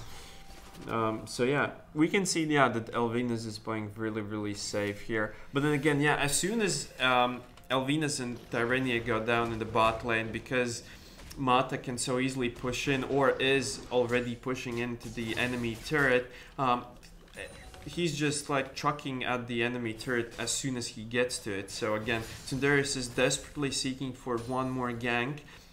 He has double buff, so he's he could do a lot of damage and potentially kill someone with the afterburn. And well, Faison might get engaged on, but Montes has no boots, and Faison with Berserker Greaves just runs away. Now almost Master on bot lane again. Predator is put in, and a black shield just blocks everything. And almost Master ran through it like it was nothing. Now Zub's up a little bit overzealous, wanted to get something there, got a little bit of damage on Terreni, but that's about it. But yeah, shield being placed at the right moment, like second the chain would hit, the shield was already there. So very nice play there by Zubzub, who is, that's a great setup actually. If your jungler can just run through everything with a Predator, how can you get away from that? For sure, yeah. Especially and Cinder's on bot lane, it's just cleared away. Especially if you're as immobile as Varus is, so it's kind of an easy target at that point. Because usually, like, Alistar just knocks away Gragas and that's it. Now we saw that it did not work here. Now they are going to dive Montes. Montes still has ultimate, or does he? Yes, he does, will heal up a little bit. But, well, he flashes stuff which comes through for almost Master, and his E got blocked. Tsunders is there, but not able to help his mid laner. Yeah, not much that he could do there after Montes went down. Yeah, they're just focusing on these objectives. Well, Montes took a little bit too much damage before that. Yeah, before he ultied. Maybe should have ultied like preemptively.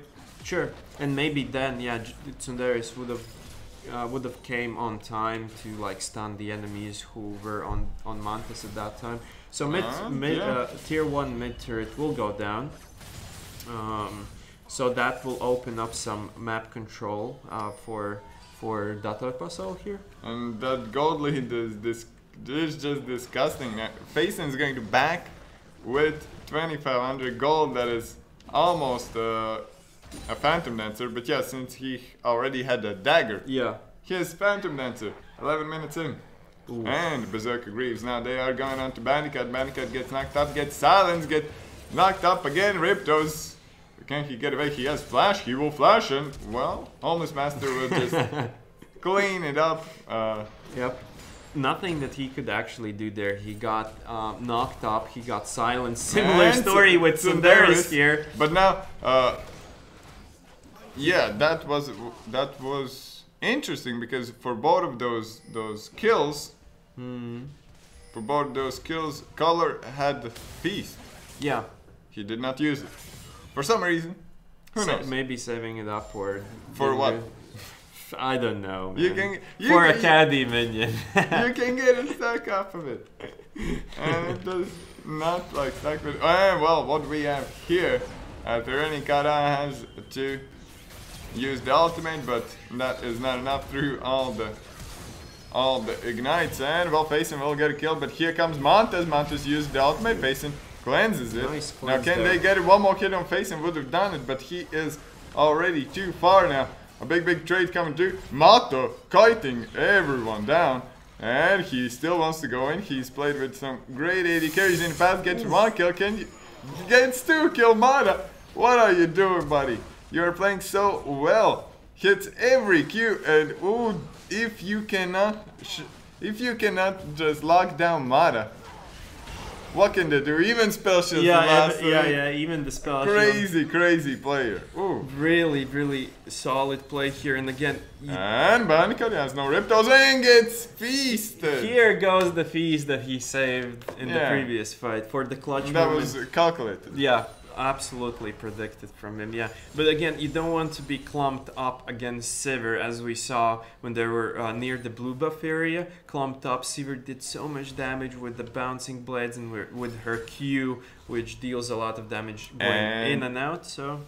Interesting thing is that Color is playing AP Cho'Gath. Oh, so... Now that is the flavor of the month at the moment, playing AP Cho'Gath, but... Oh... Now that means that Fiora will not outscale him at any point of the game. And she is pretty behind now. Faison getting... I don't know what happened there. So there's just ran in. Homeless Master taking another kill. 7 kills already on this Gragas. Yeah, insane Gragas here. But I don't know. Yeah, an AP Cho'Gath makes sense here because. Facing might be in trouble. Getting rooted, nowhere for him to run, and Mata secures the kill. Yeah, AP Cho'Gath makes absolute sense here. Not only it brings more kill potential. Well, he wants it. He has Beast and another one. Oh, that is tilting. That is for sure. Yeah, not much that they can do there. Bottom turret goes down. Soon being followed by top turret as well, I suppose. Homeless Master actually, I think, waiting for and there's an engage on bottom on the Mata. Can Mata get away? Heal comes through. And also the chains. And well, look at that. Elvin, super low. One more hit will do it. Mata getting a killing spree. And now Flash counter strike will finish him off. Mantas from the side. And look at that. Toshinori Yagi turning it around.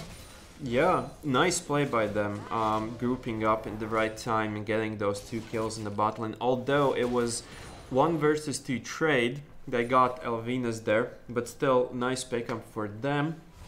But yeah, at this point, again, it's kind of a deja vu moment from the previous game. Bandicoot really wants this kill.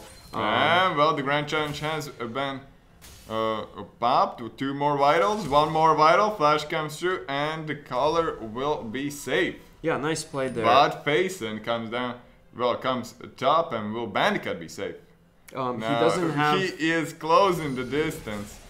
Now, what can you do here, Bandicoot? Show your mechanics. And Faison doesn't go through. Yeah, they have vision. They see that everyone's going on top right now. Yeah, and Faison missed his knock-up, so again, no point in going full aggro there. I think he intentionally missed, because if you go like that, then you can just get stunned by Fiora. Oh yeah. It's not a pretty story afterwards. If that's the case, then that was a brilliant play on his part. Homeless Master got well, Faison will get his kill. Yep. This time, Elvinus rather, falls down. 6 deaths for him already. So not his game. Yeah. Say it lightly. And well, Mata wants to challenge everyone. Now Fiora comes down, and a flash combo comes down from Tyrania. And Mata is just too fast. Can't touch this. Yeah, it's really difficult to catch a Sivir when she has an ultimate and her E up. So Mata timed E very nicely there and escaped.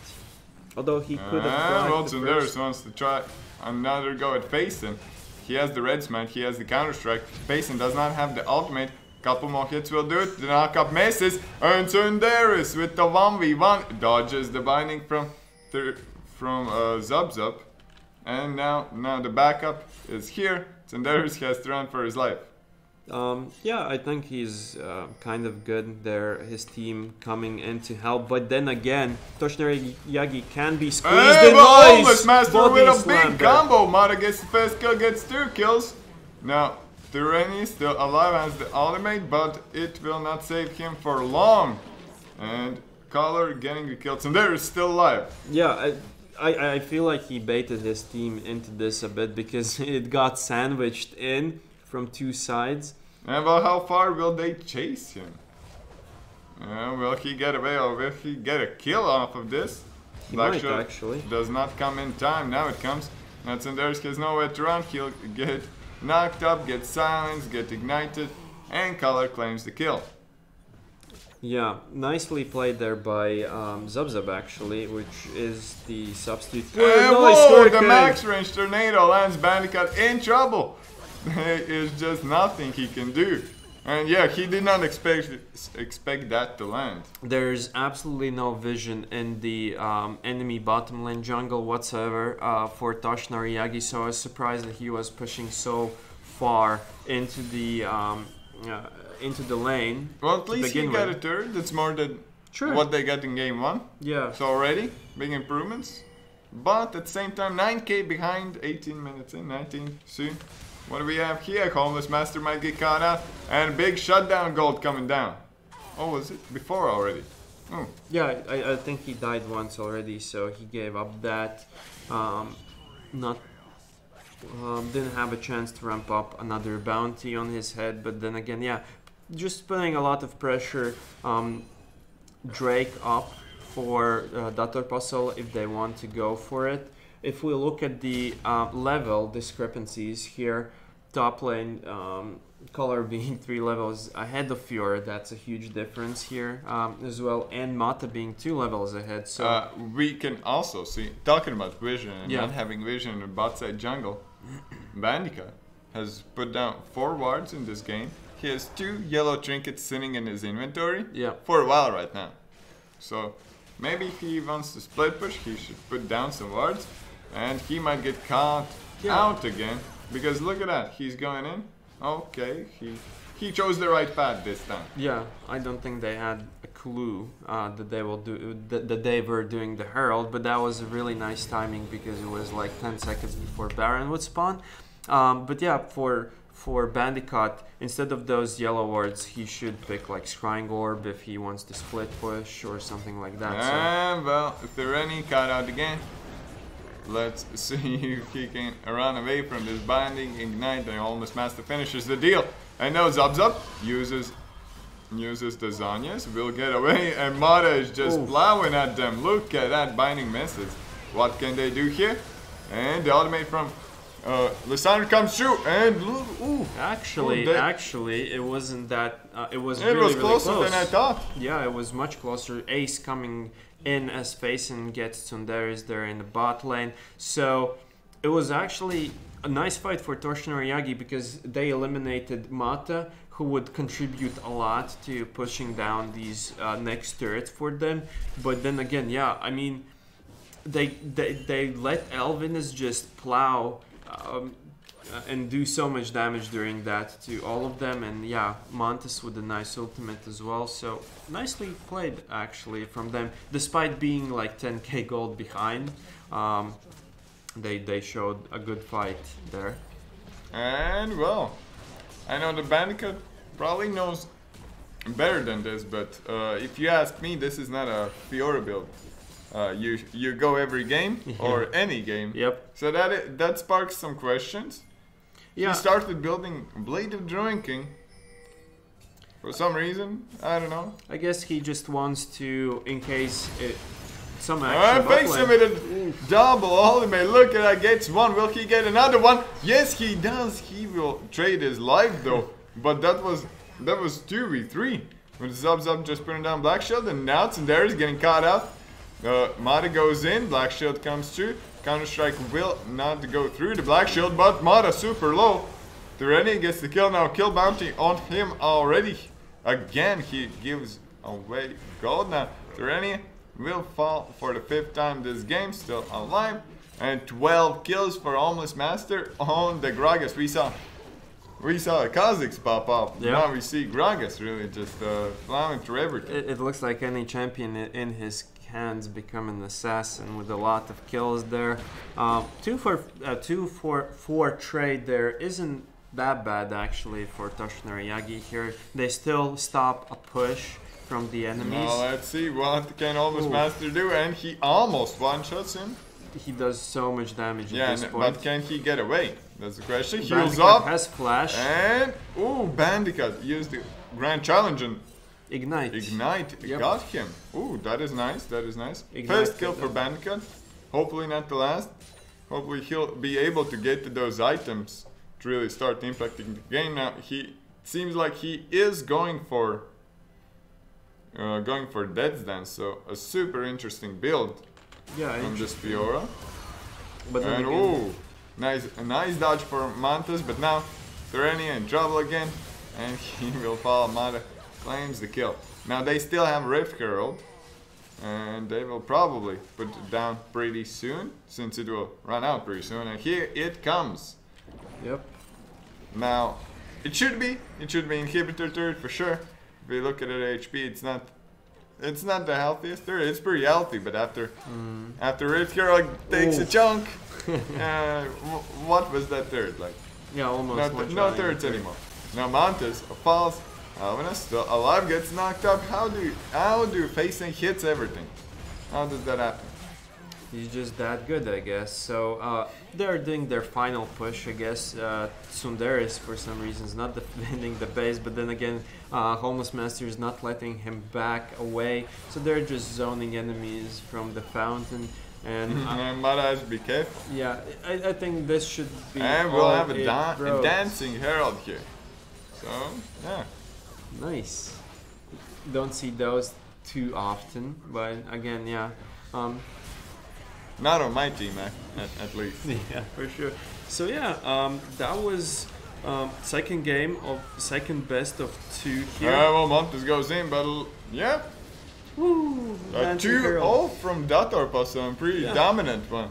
Pretty quick 2 games. The second game was, well, both were in the 20-25 minute kind of area, you know. So both really quick games. So yeah, game 2, was it an improvement from the game 1? What do you think? I think it went closer. At least the start of the game, they had some at least what we saw a level 2 gank, first blood, Sundaris get the kill, and then it just all fell over somehow. Yeah, the early game was a bit better, right? Than the previous mid game. lane held it together as well. They got a couple of 2v2 kills. Bot lane was pretty surprising for me, as Mana and Zub were winning it quite handedly. And I don't know, it seems like Toshin and Yagi are playing too scared. They're not willing to take those matchups, take those risks. Top lane, I don't know what happened there. I don't know how you can. Well, that was AP Cho'Gath. Pretty much first time BSL we saw what AP Cho'Gath can do, and it's pretty scary. Maybe we'll see Cho'Gath being played more often. Yeah, maybe we'll see in the Cho'Gath. future. So yeah, guys, we'll let you participate in the vault giveaway for 1 or 2 minutes still. So type in #vault in order to receive free food worth 10 euros here. And maybe we could look at the standings here just shortly though. Yeah.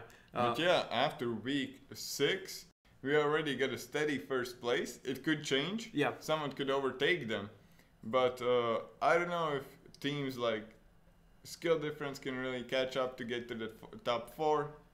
Maybe. I mean, they still have the potential. Again, it all goes to what teams they still have to play against. If they still have free games against like weaker enemies, then they might as well ramp up the points, and some of the top 4 teams might lose again. Yeah, we've seen a lot of upsets. Sure, so. yeah, that's a possibility there for sure.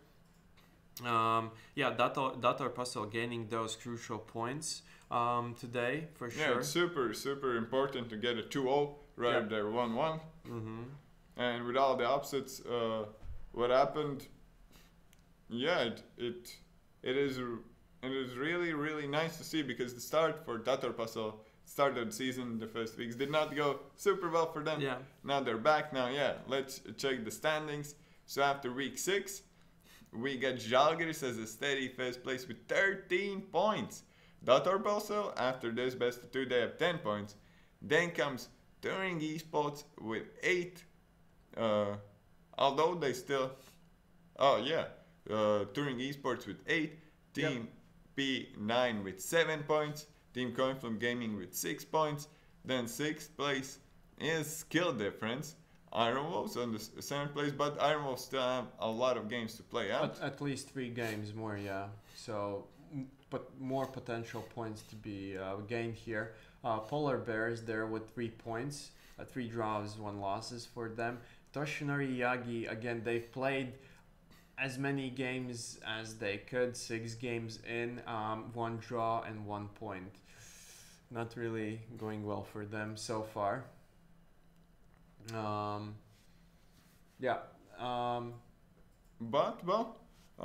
Toshinori Yagi can still get to that 8th, 7th place. Yeah, for sure. That is so far completely- I believe they played the toughest teams. Yeah. So they will still have to play 3 best of 2s. And looking at what we saw now, yesterday, unfortunately, we were not able to see the games live. The games will be up somewhere, I don't know, today, tomorrow, something like that. Yeah, those games, although they weren't streamed live, will be available on BESL YouTube channel. So tune into those somewhere later in the next week. Oh yeah, maybe later. I don't know how that process goes through all the editing and stuff. Sure, of course. But So yeah, we can see the scores. So you can see the scores on BSL at BSL.pro as well. So yesterday, Toshinori Yagi took a 2-0 loss versus Skill Difference. Skill Difference is getting 3 points for that. And then Turing Esports versus Team Comfortable Gaming it went 1-1. And I That was really exciting, want to see those games. I was told they were pretty interesting. So yeah, check those out when they come out. And well, today we had 2 best of 2s, both ending with a 2-0. First one, Žalgiris 2-0 P9, who would have guessed that? And now Dator Pasol getting those important points versus Toshinori Yagi Esports, also a 2-0. And all 4 games we saw today were quite stumpy, I would say. Yeah, they were stumpy games for sure. Yeah, although the first best of 2, it could have gone either way. Right? Yeah, So, it could have gone either way. It went to Žalgiris, but very well earned by them. yeah, for sure. And I want to remind you about our Baltic Esports League raffle that's going on. You can still participate in it. It's not a one-time quick thing after the stream. So if you want to win amazing prizes, amazing prizes, right? So go to besl.pro/raffle. All the information is there. All the prizes you can win also are there. So again, it will take you 20 seconds to participate. One of the prizes is a ticket to HyperTown, which will be in October in Tallin. Is it like an entry ticket or a bus ticket?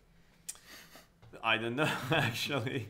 I think it's an entry ticket, though. It is an for entry sure. ticket. Yeah. And well, I honestly think you cannot lose anything by joining a raffle. No, for sure not. And there are so many prizes that there are going to be so many winners. I hope I'm going to win something. Did you participate in that? Yeah, for sure. I mean, when you're just like queuing up for a game, or you can do it on your mobile phone, whatever, so it literally takes up to 1 minute max. So go take part, and potentially win a ticket to HyperTown event, which will be happening this October in Tallin, Suurhall. And also, today is the last day when you can buy an early bird ticket. An early bird ticket means that this is the cheapest ticket you'll be able to get for this event ever. So if you really want to go, this is your final chance to get it and save some money doing so. So again, see you all there. I guess thank you for watching, right? Yeah. Congratulations to all the Vault winners. 2 Vault giveaways in one day. Crazy, right? Yeah, it is pretty crazy. And see you next week. It's going to be Tuesday for CSGO. Yeah. See you then, guys.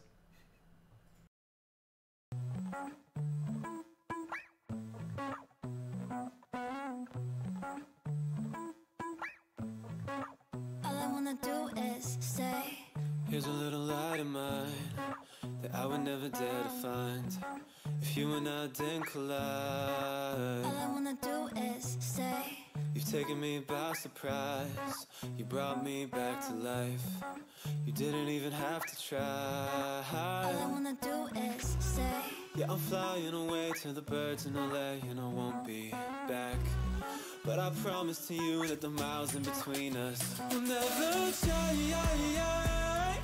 The nights we stayed up, it felt okay. Turning to love, a million days wouldn't be enough, so I can't stay. All I wanna do is stay.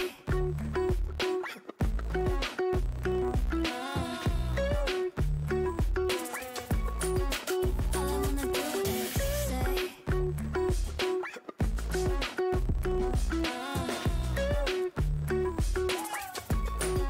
All I wanna do is say goodbye.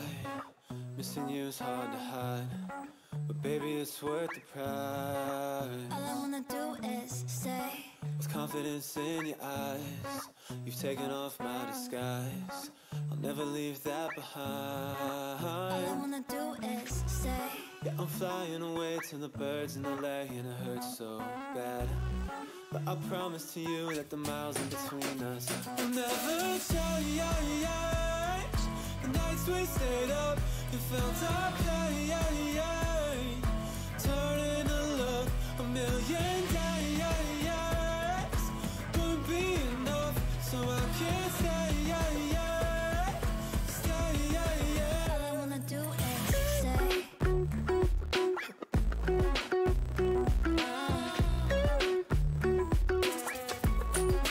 All I wanna do is stay.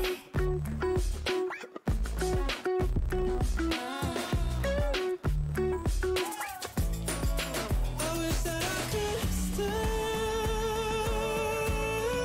Stop counting down the days. How bittersweet to say. I wish that I could stay. All I wanna do is stay. All I wanna do is stay. But nothing will ever change. The nights we stayed up, it felt our pain. Turn into love a million days.